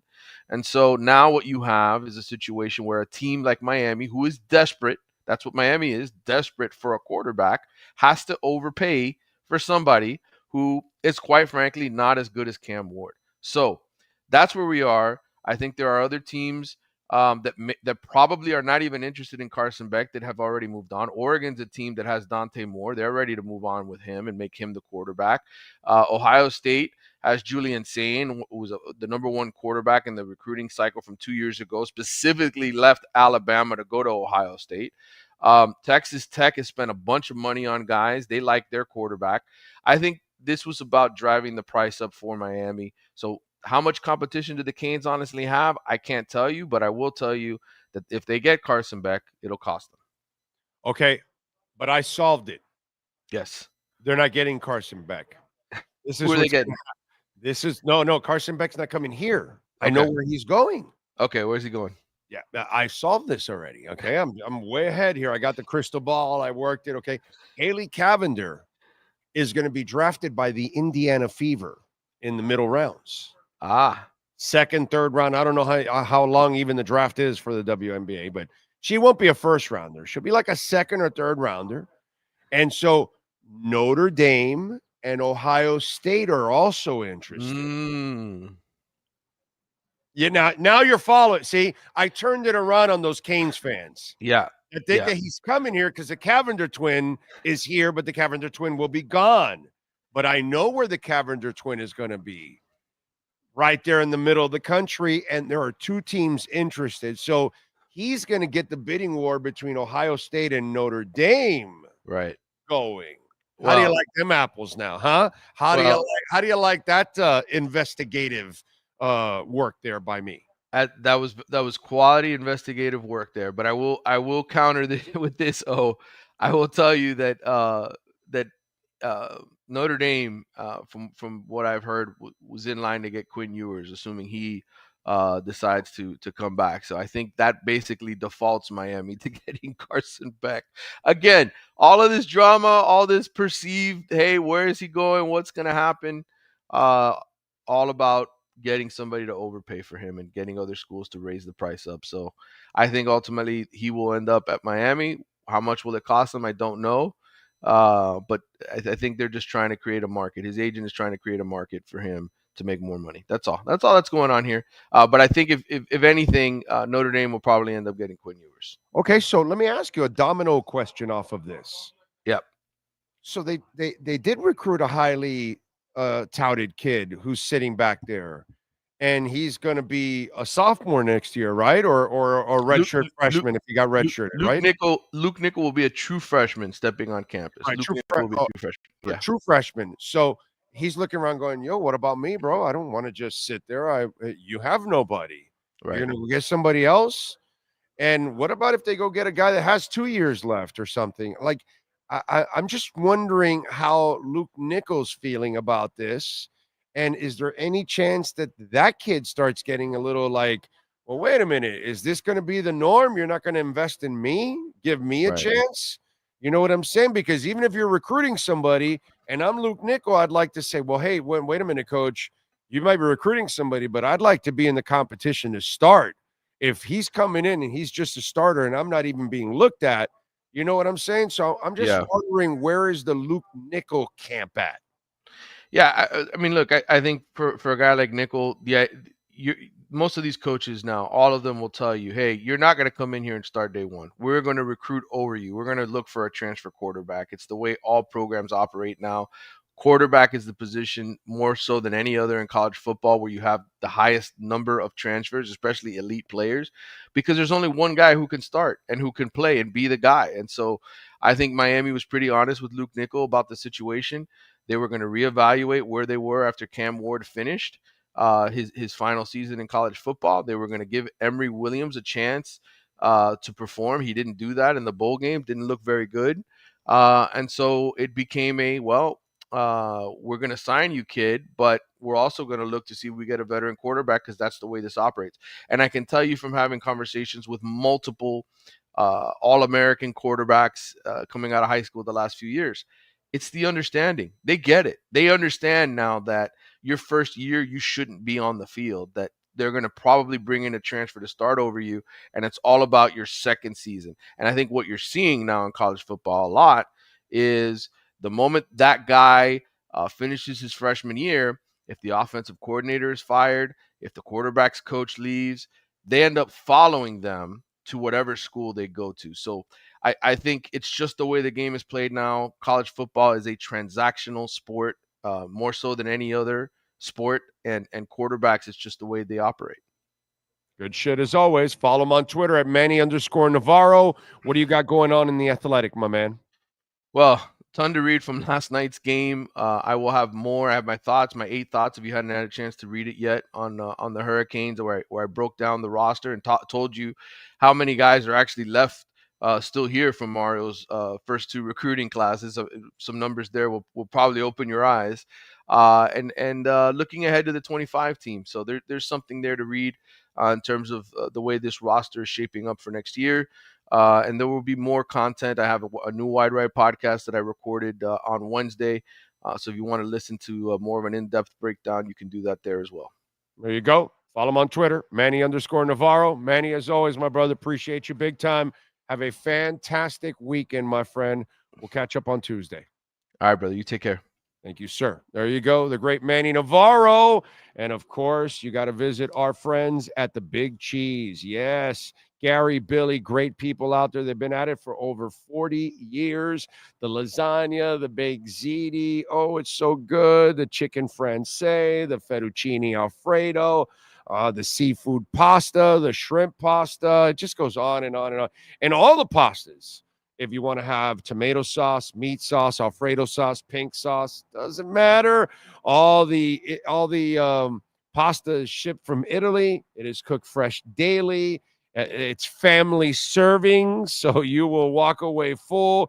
And those garlic rolls are to die for. Go check them out. 8080 Southwest 67th Avenue, 305-662-6855, BigCheeseMiami.com. You've been listening to the Big Cheese Miami Recruiting and NIL Report with Manny Navarro. At the Big Cheese Miami, they continue to purchase the same high-quality ingredients that the most expensive Italian restaurants use. The difference is they serve large portions at a family price. Visit the Big Cheese at 8080 Southwest 67th Avenue in Miami. Call 305-662-6855 or go to thebigcheesemiami.com. Go Canes! Don't forget, folks, you can make a donation to the show, Cash App or Venmo at Cash Big O Show. That's Cash Big O Show, Cash App or Venmo. You can use the QR codes there. You can make a Bitcoin or Ethereum donation as always, and we appreciate it immensely. And you can also make a donation through PayPal. That's another way that you can make a donation, sending in your questions, comments, insults, all kinds of good stuff. Yes, sir. All right. Rajan says a third string guard that doesn't suck. That can't happen. I'm a Finns fan. I have no idea what that's like. Oh, man. What else do we have going on? By the way, that Joy Taylor story and that thing is crazy, bro. Right? It seems like it's getting crazier. Let me tell you, one of the things I could tell you from being in this business, and right now, Fox and that corporation behind the scenes is finding a way legally to see who's guilty, who's not. And if anybody's guilty, they're finding a way so they can fire them all. Whoever's guilty. They're only staying with them right now because they have not had the legal process yet. They have not found out all the information and all that. But they're planning behind the scenes right now. They just don't want to get sued because they want to make sure that when they fire people and they let them go, that, their asses are absolutely covered. But let me tell you, if those stories are true, wow. It's going to be scandalous for the boss, scandalous, obviously, for Joy. It's not going to be good for Joy. And I don't know if she's guilty. I don't know her from Adam. I have no idea. I don't work there. I don't know anything. But, man, that story is everywhere, bro. And she's getting annihilated on social media. Annihilated on social media. But it is a crazy-ass story, dude, that is going on there. Wow. Didn't see that one coming. By the way, we are here at Craig Zinn's Acura of Pembroke Pines, 15601 Pines Boulevard, just off of I-75 and Pines, and some great deals going on right now. The ZDX, you can get it for $449 a month, 0.9% financing for 72 months. Customer appreciation sales event is going on right now. Come on out here at 15601 Pines Boulevard, the number one volume Acura sales dealership in the United States. It's right here. Number one in the United States, and it's in your backyard. The RDX, you can get the 2025 for $399 a month. 3.9% financing for 72 months. The MDX Tech, you can get $10,000 off the MSRP right now. and ready for delivery. Come on out here, check it out. They've got the lot is overloaded as always. It's not just on the parking spaces, but out on the curb and all that. They've got so many new cars out here, and they've got a fleet of certified pre-owned vehicles too. So come on out here and tell them that Big O sent you. Trust me, Larry Schlossberg and company will take care of you at Craig Zinn's Acura of Pembroke Pines. All right. Hey, let's get to our 3A Graphics sports calendar. Last night, had fun watching the Heat, man. They got it done. They were trailing and everything and took the lead and, just kind of fought its way down the stretch. 97-92 against the Jazz. They improved to 2 games over 500, get revenge as they lost to the Jazz, what was it, like a week and a half ago or something like that? Jaquez playing like that Butler-like role, 20 points, 7 rebounds, 7 assists, 2 steals. Tyler had 23, 7 of 17. He did shoot 4 of 9 from three-point range, so that was efficient. Added 7 rebounds, 5 assists, and a block. Bam had 15 points, 7 rebounds, 3 assists, 3 steals, 2 blocks. It was really, really cool. Jovic had 11 points, 6 rebounds, 5 assists, and a turnover. That turnover was did you watch it at the end of the game, that pass? Damn, that was a wild-ass pass. He wasn't coming back on defense on another play. He's got maturity issues still. He still has maturity issues in his game. But he's got talent, man. He's got talent. But you got to get the Butlers out of here, bro. You had your run and get them out of here. Tyreek Hill, I wish you could have not signed him and you could have gotten rid of him now. You don't want a guy like that around. I'm sorry. Sometimes the talent is not worth it. You know what I'm saying? The Butler thing ran its course, and you should have gotten out of it, and you didn't. You screwed up. Now you'll have a chance, hopefully, here at the end of the year, and you can get out of this deal. And by the way, the video he put out, with the barista and his coffee and how he gives positive input to his employees, and that's the best way, and taking a backhanded shot at the Heat and all that, he's just an asshole. It just went well, and that's what I kept telling you guys about this run.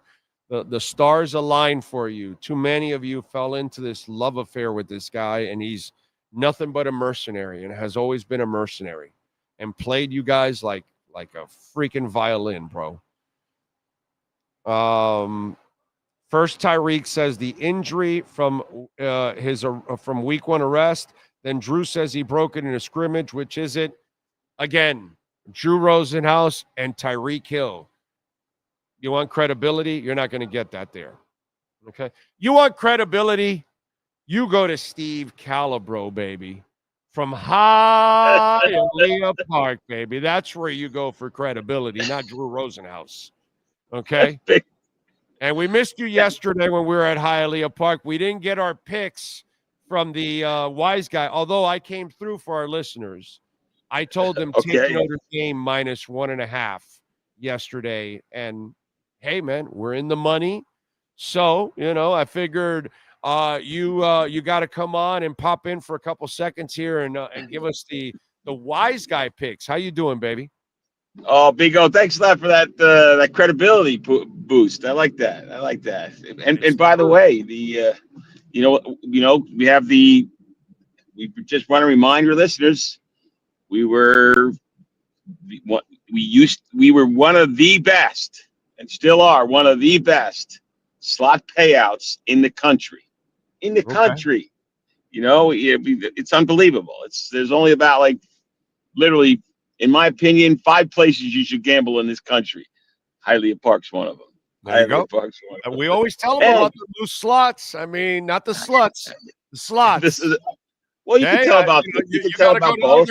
You got to go to other places to find the loose sluts. But if you want loose slots, you got to go to Hialeah Park. That's where it's at. The ladies will love it because, a lot of our wives and girlfriends, they love the slot machines. I see the guys all around those poker tables.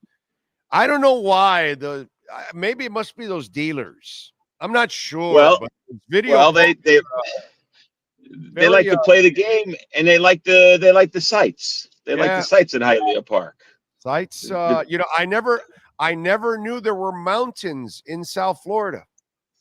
Twin Peaks has a restaurant all about it, and Yeah. so Well, and it's you guys have mountains there at Hialeah Park also. So go down and see the mountains. it's a you don't have beautiful to room. It's you a don't have very to drive beautiful out to the room. west coast of California. You could just go to Hialeah Park and play poker and see the mountains.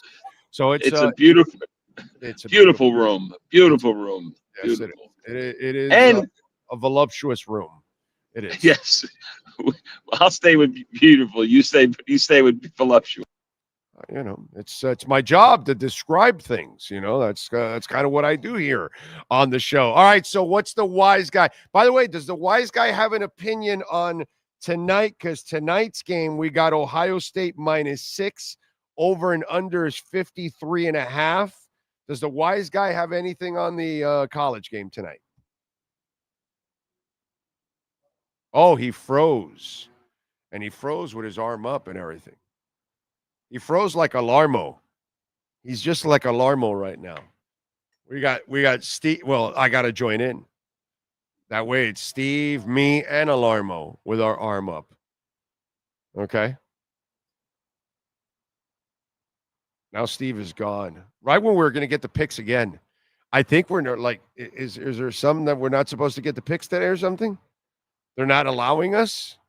By the way, I'm going Ohio State -6. Just so you'll know. All right. I took Notre Dame yesterday -1.5. I hated that I had to bet and root for Notre Dame to win, by the way. I forgot to tell you that. That was kind of disgusting last night. That really fans don't like to do that. But I'm about money, bro. Anyway, Steve, as a fan, it hurt me yesterday that I had to root for Notre Dame. But it's all about the money, bro. But you might, and you have the Hialeah Park link for the sports betting, and so you wanted to make a couple bucks, like your viewers can do. So, does the wise guy have anything on tonight's game, Ohio State and Texas? He loves Ohio State. Oh, loves Ohio State. Yeah, he's big on, and I'm not sure. Texas is for real, but Ohio State has got a great team. I mean, they got a great defense. Ohio State is playing out of their minds right now. They're playing the best football in the country. I think they win the national title. I think they beat Texas, and then I think they'll beat Notre Dame easier than they'll beat Texas, put it that way. Because I don't think Notre Dame's offense can hang with Ohio State right now. I just don't. I think so. I think that, Ohio State is just what a team, and to peak at the right time. That's another thing in coaching, to get your team to be, during championship season, to be peaking. It's really, that's a testament to the team and the coach. But anyhow. All right. So what do you got? I'm going to try to for do the jersey picks. So what happens is I'm on the show, and then I go and I try to go on my link here. I mean, not my link, on my my text message, because that's where the jersey picks are. And so if I do that again, it might freeze up. I don't know. Maybe my phone is a little cheap phone. I got one of those Google Android phones. Maybe I should upgrade. Maybe you think maybe I should try a little better phone. I'm going to try it. Hold on a second. We could go through it. I have the picks because you sent them. Yeah, I text them. I text them to you. Why don't we do that? That's probably safer. You know what I mean? Yeah, safer. You're driving, all that. Let's try to keep you as safe as possible. First, let's start off with the Eagles and the Packers. Okay. Obviously, your son is extremely hopeful this weekend for the Eagles. I talked to him. Go ahead. I talked to him last night, Big O. It's really tough talking to Eagle fans, and I love my son. I love him dearly. I mean, the Eagle fans are like, all the other teams suck and the Eagles are great. That's basically that's the Eagle fan mantra. That's what I got. But anyhow. Okay. So, but so he's got Eagles -4 over the Packers. I happen to agree with it. What about your thoughts? I mean, Jersey guy is also an Eagle fan too. Just so you know that I've reported in the past that he lives in South Jersey. See, so South Jersey is Eagle fans, North Jersey is Giant fans. So what's your thoughts on that one? On that Well, pick? my thing is that when I look it up here on Green Bay, I've got -5 right now overall. Okay, so what do I go by? Because he's got -4. I got -5 right now. The whole point.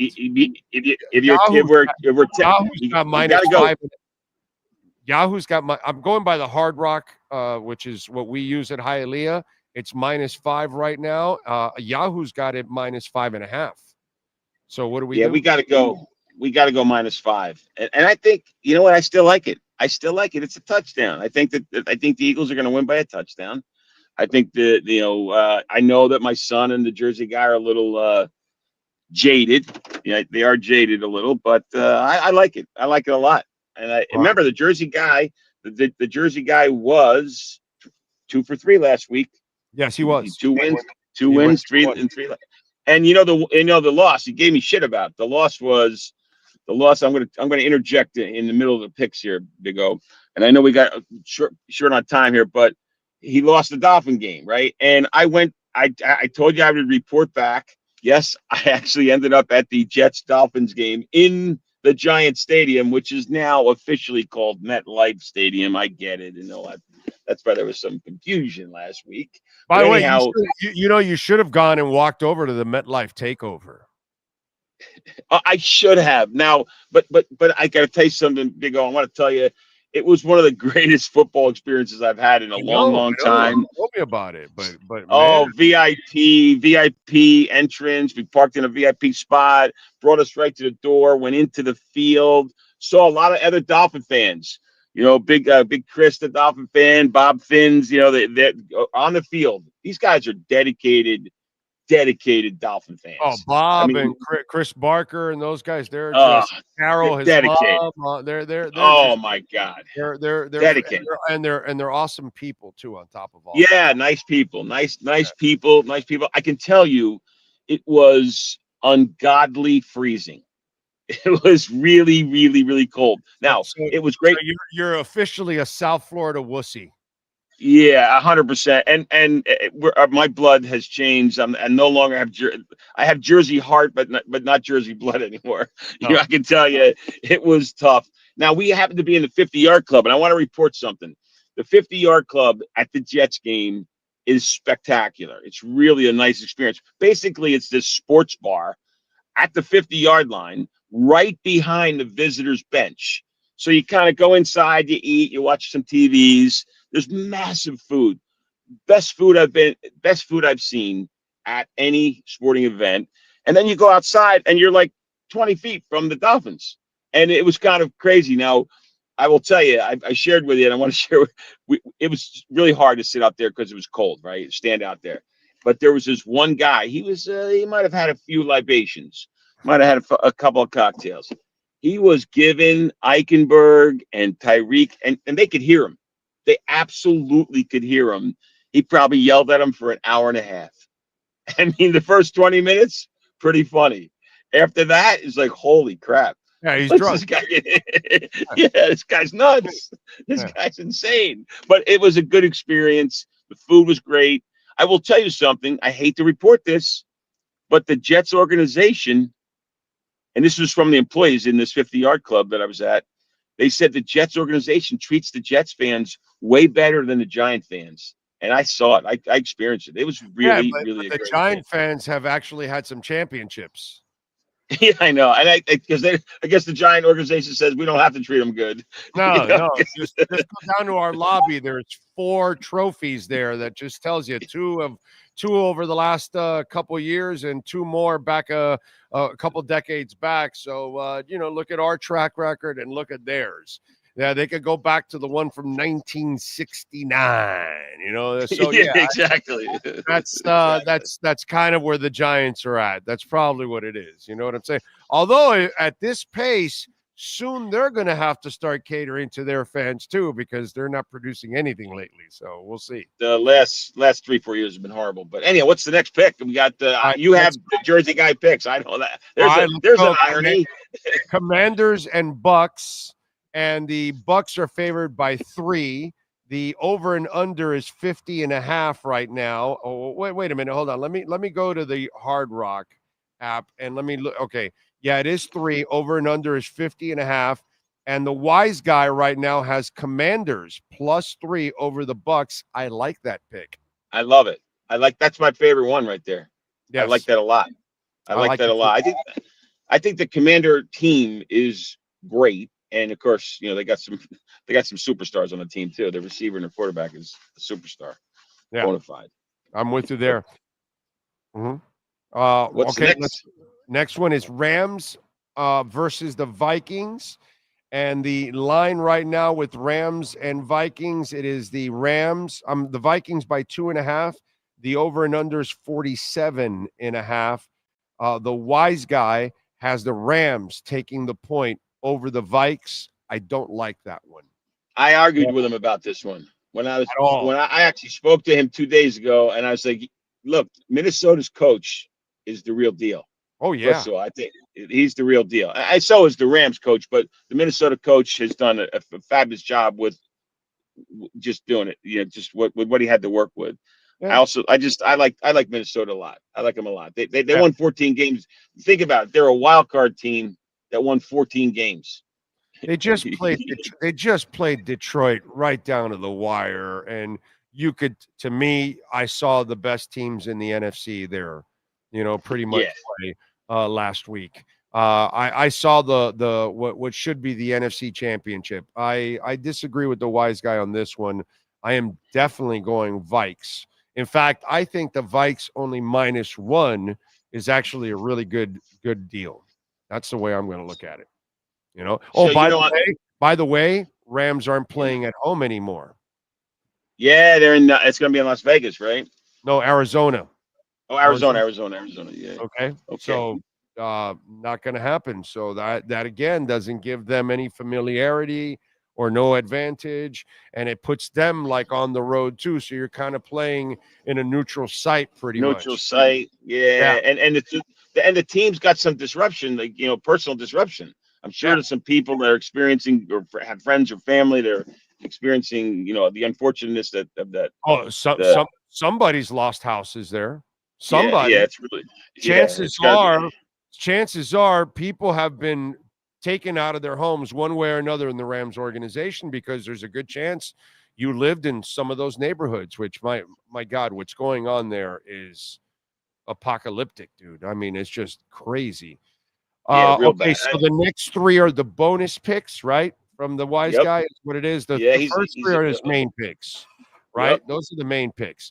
So the other games are Chargers versus the Texans, and he's got the Chargers -3 in this one.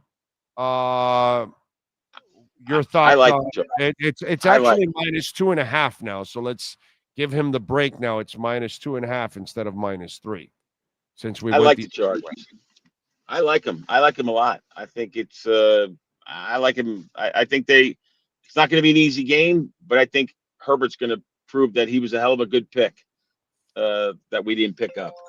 I don't trust Herbert, and I don't trust this game. This game is too close to call. I would not touch this game personally. For me, it's just it leaves me in an uncomfortable situation that I have to. I wouldn't even want the Texans over the Chargers at 2.5. I don't know. I have a hard time taking this game. It could go either way. I don't feel it's confident. It's a bonus.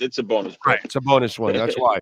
Steelers plus taking on the Ravens, and the line here, it is Baltimore favored by 9.5. The over and under is 43.5. The wise guy is taking Pittsburgh plus the 9.5. Yeah, so I think the Ravens are going to win, obviously, right? I don't know. I don't like the game because it's a lot of points to give to Mike Tomlin, right? I mean, he might, Mike Tomlin might keep it close, maybe. Although I think, I don't know. If I had to go, if I had to say yay or nay, I would agree with the Jersey guy, but I'd really stay away from the game. It's just too many points. I'm actually with the Jersey guy on this one. Pittsburgh, by some reason or something, Tomlin's amazing. He'll keep it close. Baltimore should win, but again, I wouldn't even be surprised if Pittsburgh wins because Pittsburgh has a tendency of giving Lamar Jackson trouble with that defense. So we'll see what happens because if they shut that run down, yeah, I'm with the Jersey guy here. I'm going to take the points only because Pittsburgh seems to be a gnat for Baltimore. I can tell you, I hear you, and I definitely don't disagree, right? But I can tell you, if Lamar loses to Pittsburgh, and if he loses to Pittsburgh, he's going to go down as he can't win it. He just falls apart in the playoffs. Well, but that's kind of what's I happening. know that's where he's heading. That's where he's heading. He's going to start to build a legacy. He's going to build a legacy. I think he's going to beat Pittsburgh, but he better. I'm not going to bet the game. I'm not betting the game. I'm not taking his bonus pick. He better. Although, he better. Yeah, exactly. He better. The last one. The last All right, Jersey last guy. one. We got Denver at Buffalo, and Buffalo is favored by 9. The over and under is 47.5. He has got Buffalo -9. That's amazing. That's a lot of points to lay. And I got to tell you, I did not see Bo Nix playing like this. No, Bo Nix has been rookie of the year type. So look, Josh, one thing about I gotta give some disclosure for the listeners. The Jersey guy loves Josh Allen. Okay, he has this little bit of a love affair with Josh Allen. I kind of agree with him. He's a hell of a football player. Yeah, I happen to agree with him. I think what's going to happen to Buffalo. I think Buffalo is going to literally. I think Buffalo. I think this is Buffalo's year, and I think they're going to win this one, and they might beat Kansas City. I think Kansas City is vulnerable. Okay. That's I got to tell you, and I know as a Dolphin fan, you don't want to hear that, but yeah, we're talking about money now. We're trying to make a couple bucks betting sports, right? We're not. Hey, dude, I was rooting for Notre Dame yesterday. That was guy. Oh my God! But hey, you know what? I got to buy free Bitcoin because of that, so I'm good with that. There you go. So let's recap. Let's recap the main picks. Jersey guy likes Eagles -4. He likes the Commanders +3 and the Rams +1.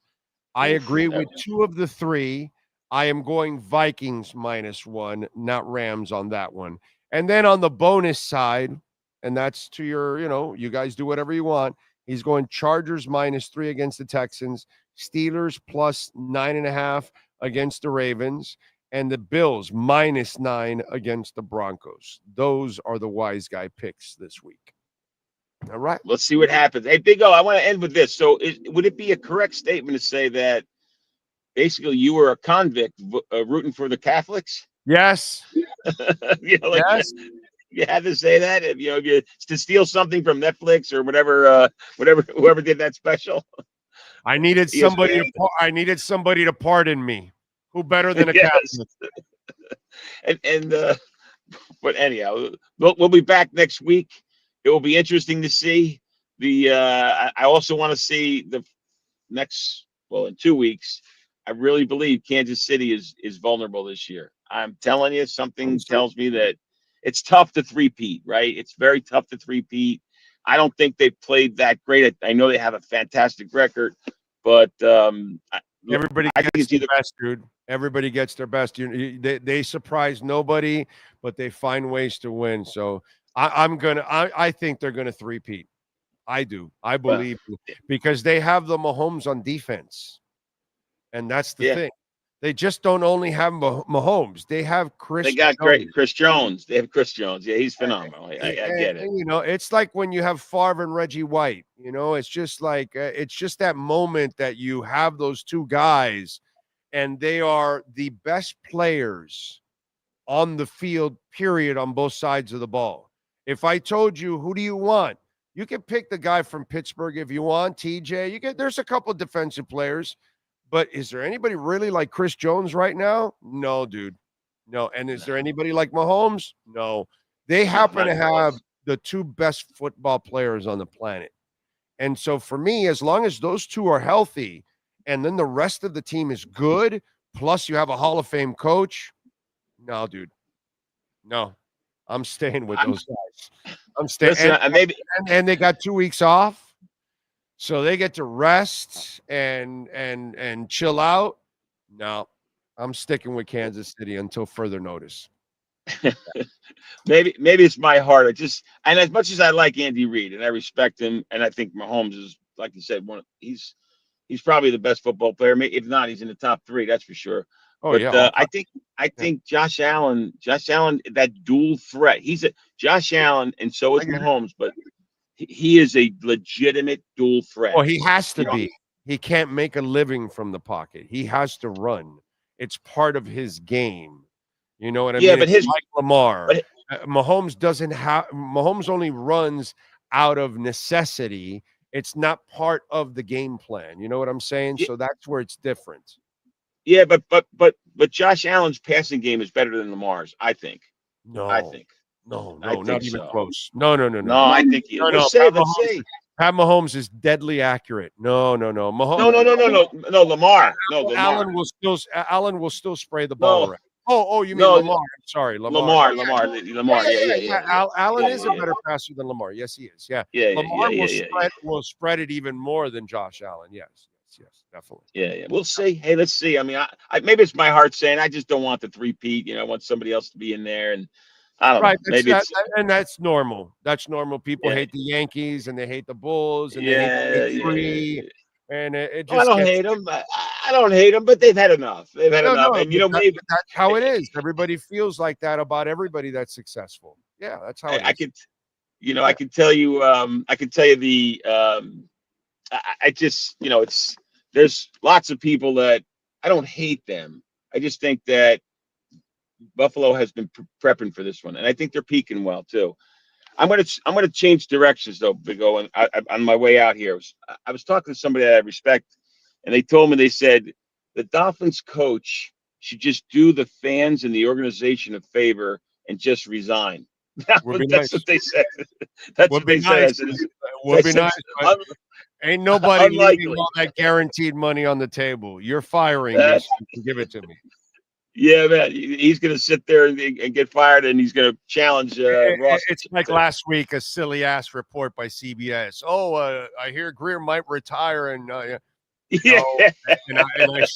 shot it down right away, and I told at least the people on my platform, hey, that's a stupid report. There's no truth to it, and sure enough, you found out there's no truth to it. It's just crazy. Well, I mean, look, nobody leaves guaranteed money on the table like that.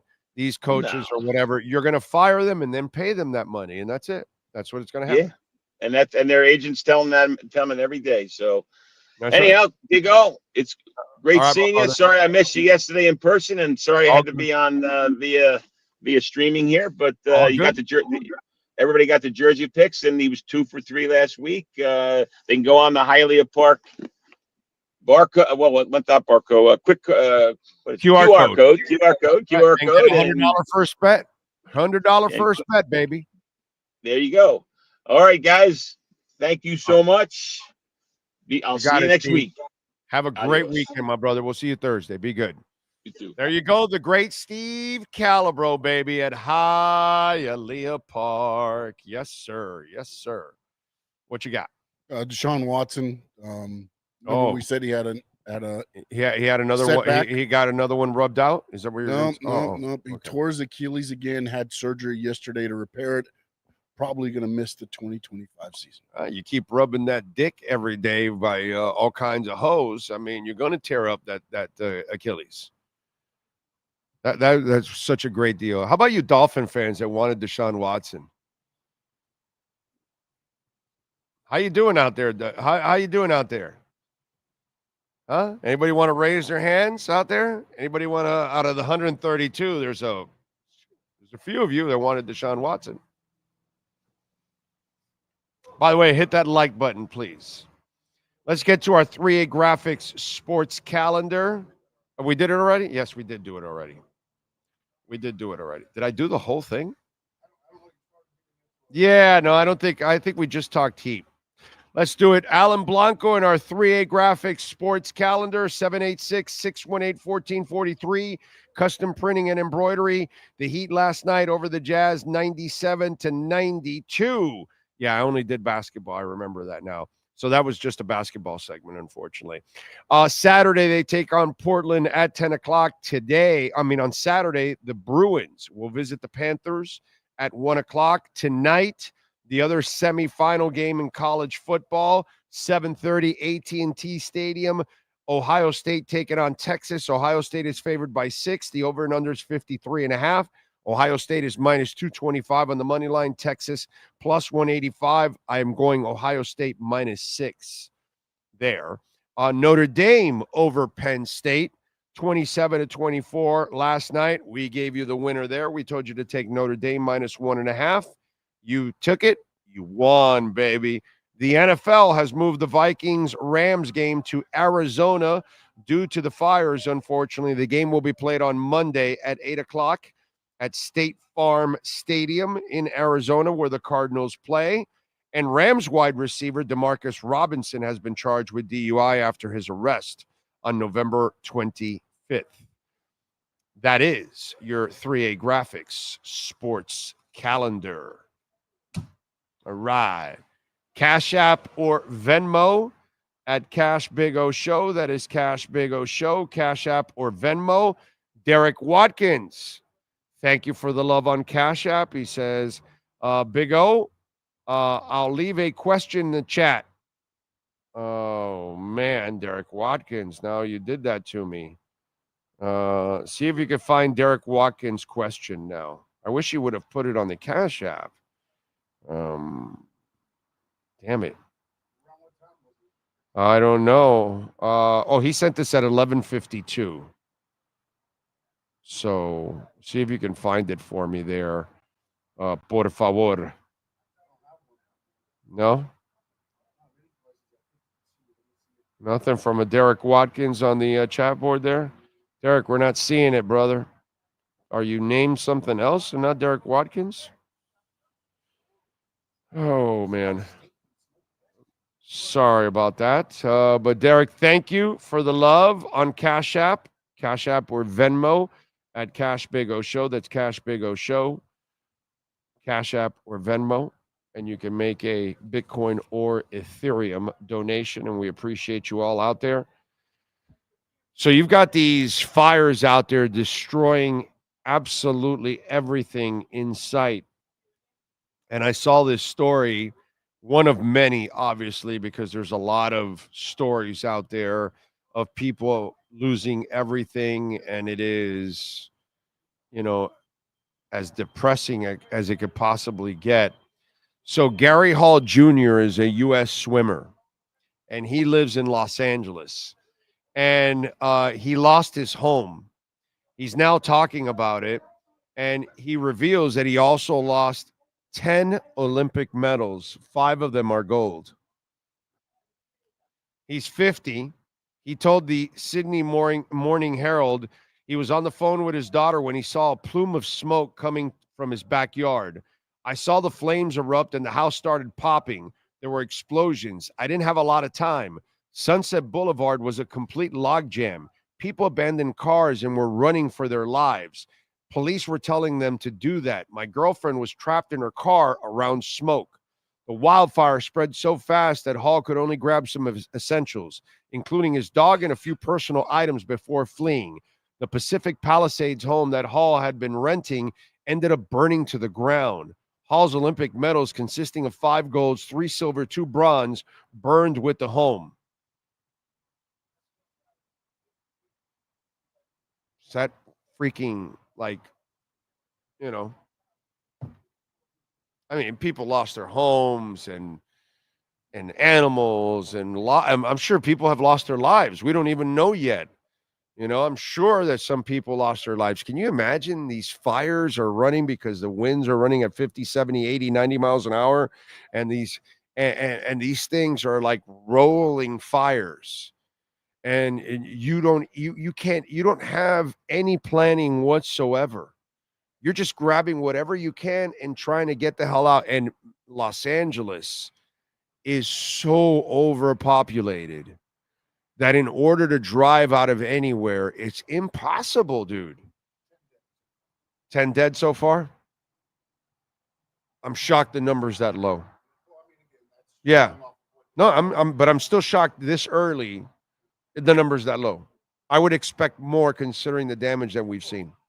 And you were there There's 10,000 structures already feared destroyed as wildfires. Oh yeah. Fourth day. There's gonna be more. Hundreds of billions of dollars it's going to cost to fix everything. I don't even know if they'll get to fix everything. It's so expensive nowadays. But you saw it when we were there. You wanted to go 4 miles. It was 25 minutes. You're going to go 11, 15 miles. Get ready for a 45-minute drive. An hour and 10 minutes. You're like, what? So I can't imagine when everyone's got to rush out of some neighborhood where thousands of people are living, and normally there's a shitload of traffic in Los Angeles as it is. Chaos, dude. Chaos. Scary. Derek, down here, do you think the Dolphins will put in an assistant head coach to help out McD with player discipline? My brother, they added a coach to help him with in-game calling and then added a second coach to call him. And how's that in-game stuff going on? Are they still winning any challenges? Does he really know when to call a run or a pass play? How's those screens? But he's the best to call plays. He's still the best suited to call plays on the team. Yeah, I don't think anything's going to work, Derek. I think everybody is screwed because they hired the wrong coach, unfortunately.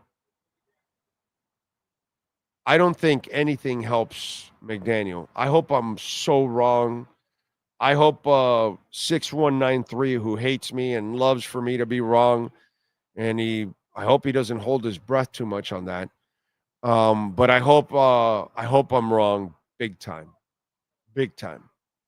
I need the Dolphins to win. So I have no hope for it, Derek. I'm really sorry. I'd love to sit here and lie to you guys and act real positive and shit, but I can't, dude. I can't. I just don't know of examples where you go from good coach and not just a players coach, but you're a rug mat. You're a guy they step all over, and you're all of a sudden going to become Mr. Disciplinarian. Yeah. People like Tyreek, you have no control over a guy like Tyreek. You're not going to be able to control him, and he's going to continue to do all the stupid shit that he has done for years and years and years. So for me, I just don't have let me tell you something. I fear this offseason with Tyreek. Okay? I fear this offseason with Tyreek. I don't feel good about any offseason with Tyreek. So as we're heading into now the 2025 offseason, which has already started for Tyreek, that's dangerous. And by the way, I was watching some of the stuff on social media. His store was kind of empty. So, by the way, if you guys go by there and, take some pictures of the empty store when you go by and post it on social media. It's good for people to know that that's what you get for being an asshole and quitting on your team. Why should South Florida support you? They should quit on you too. All you do is quit. Why should people support you? So I am terrified of this offseason for Tyreek because he's liable of doing more stupid shit like he continues to do. I'd be very worried. You can keep this recording right here just in case it pops up in the offseason. And you're going to say, well, there you go. Let's see. Okay, Bills or Ravens not winning Super Bowl. Sorry, I'm driving. How much longer in his contract? Who are we talking about? You're stuck with everything, at least for a year or two. Okay. Some people that you could probably get off of after next year, like the coach. For those of you that dislike some of the play, Tyreek also after next year. For those of you that dislike, like let's say Tua, at least 2 more years. Oh, McDaniel, it's 1 more year. I think if McDaniel fails next year, they'll be forced to make a change. Yeah, I think that's why they brought everybody back. It's like, okay, you guys got to figure it out or you're gone. So, Ride the Lightning was the best. I agree, says John Valdez. War Eagle. Joy is certainly different from her brother.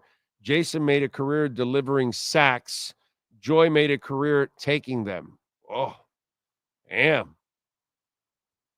Sleazy things happening at Fox? No, really?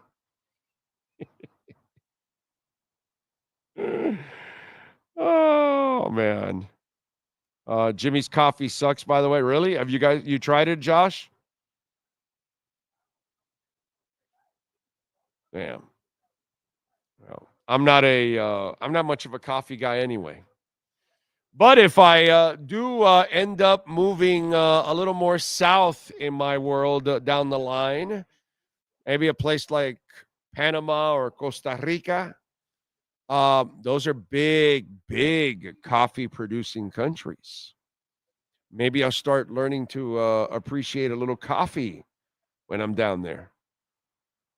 You know, who knows? Maybe, just maybe. Just maybe. I'm actually going to go to Panama in the summer. Going to go out for a week with the wife, maybe 8 or 9 days. I'll be doing some of the shows from Panama, for sure. So you can count on that, which will be cool. I'm looking forward to it. Go do my first scouting of Panama and Costa Rica, because unfortunately they're pricing me out. I'm a working stiff, dude. So these people are pricing my ass out of this state.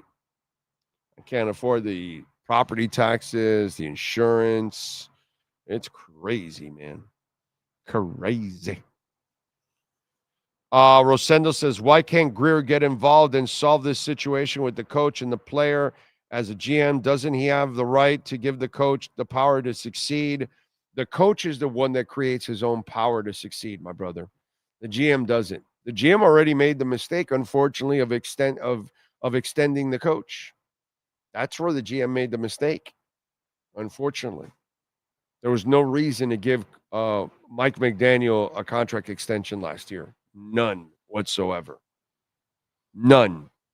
I have no idea why they gave him a contract extension. He had never earned a contract extension. So that's a huge mistake by the GM and the owner.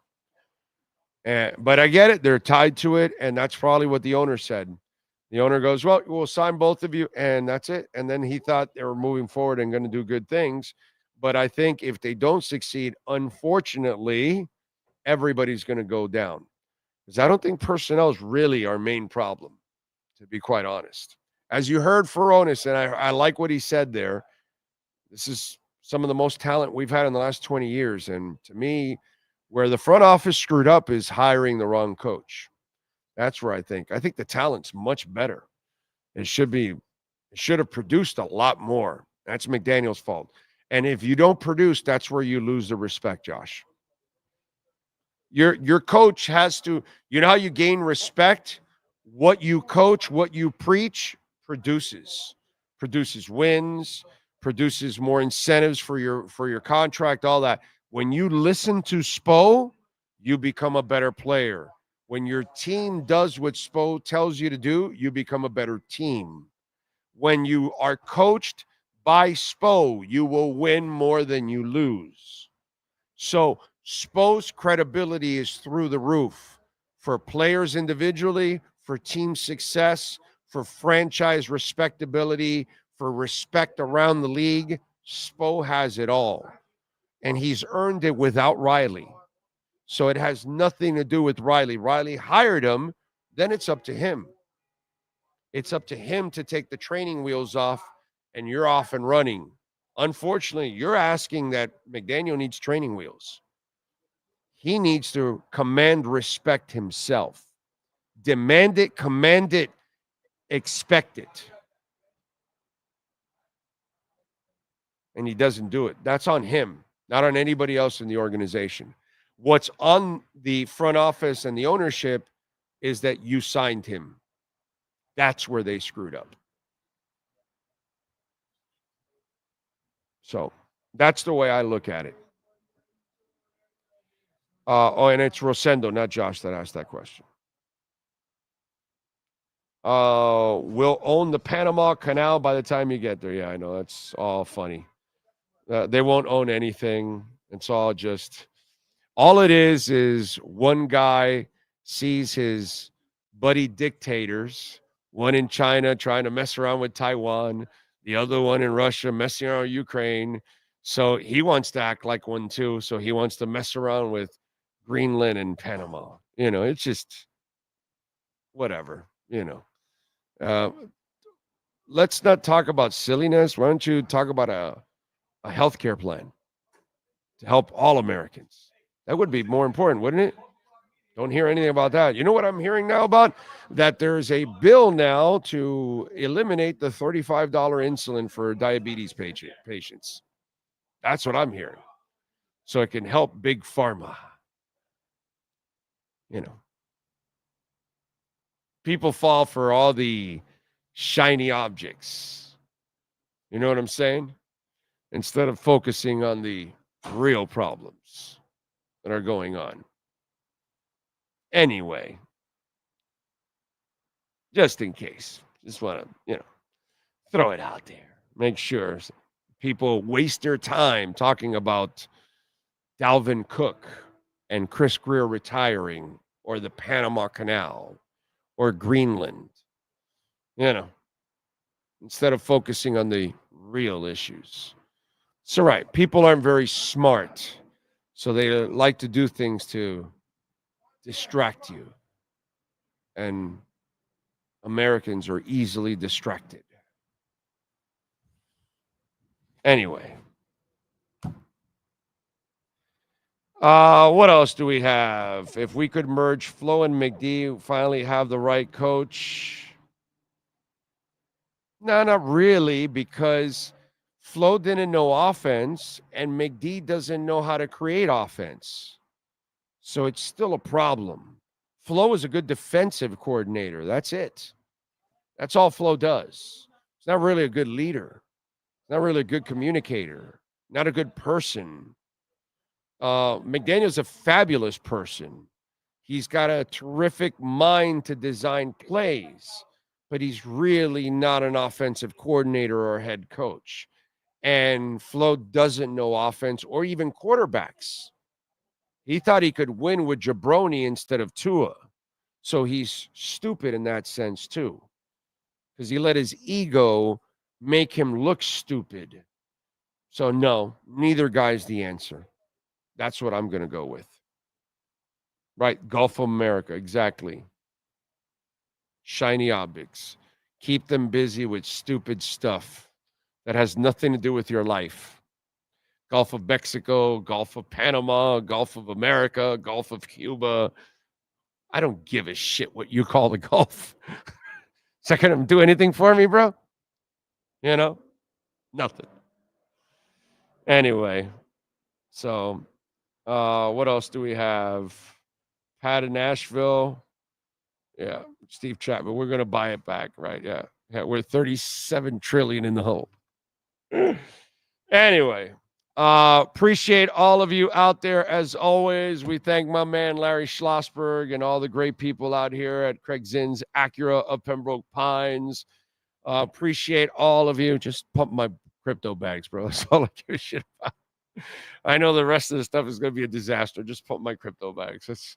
That's what it's all about. I appreciate all of you out there. If you send in a super chat, thank you. If you made a donation, thank you. If you visit our amazing sponsors, thank you. Andrew Watson, by the way, I see you came in just late right here in the Venmo. Thank you, Andrew. He says, truly, you are a gift, all of us Fins fans. Thank you, brother, for informing us. Can you, for the love of Pete V. Lombardi, tell us who has been showing up late to meetings? Well, that was really mostly about Tyreek, my man. That's all that was. That wasn't about anything else. That was mostly Tyreek. Okay? Tyreek's the problem overall. And that's kind of what it is. You know what I mean? Drew Rosenhaus won't admit it because he can't admit it. He represents that disaster, like a whole bunch of other disasters he has represented in his career. So it is what it is. Anyway, we thank you all. If you send in a super chat, if you send in Cash App, Venmo, PayPal, thank you. Thank you all out there. As always, we thank Sean Stanley and appreciate Pat Nasto and Tony Stampone, also along with Larry Schlossberg. And by the way, Steve Calabro, who also chimed in. Thank you all out there. We'll see you on Monday. Well, maybe I'll do a Crypto Bro show tomorrow. That might end up happening tomorrow, or maybe tonight if something breaks. Who knows? But we'll have a Crypto Bro show over the weekend or two. You never know. But we're going to start doing a lot of those. So make sure you watch them. Hit the like button, share them, all that good stuff. We'll see you on Monday to talk sports.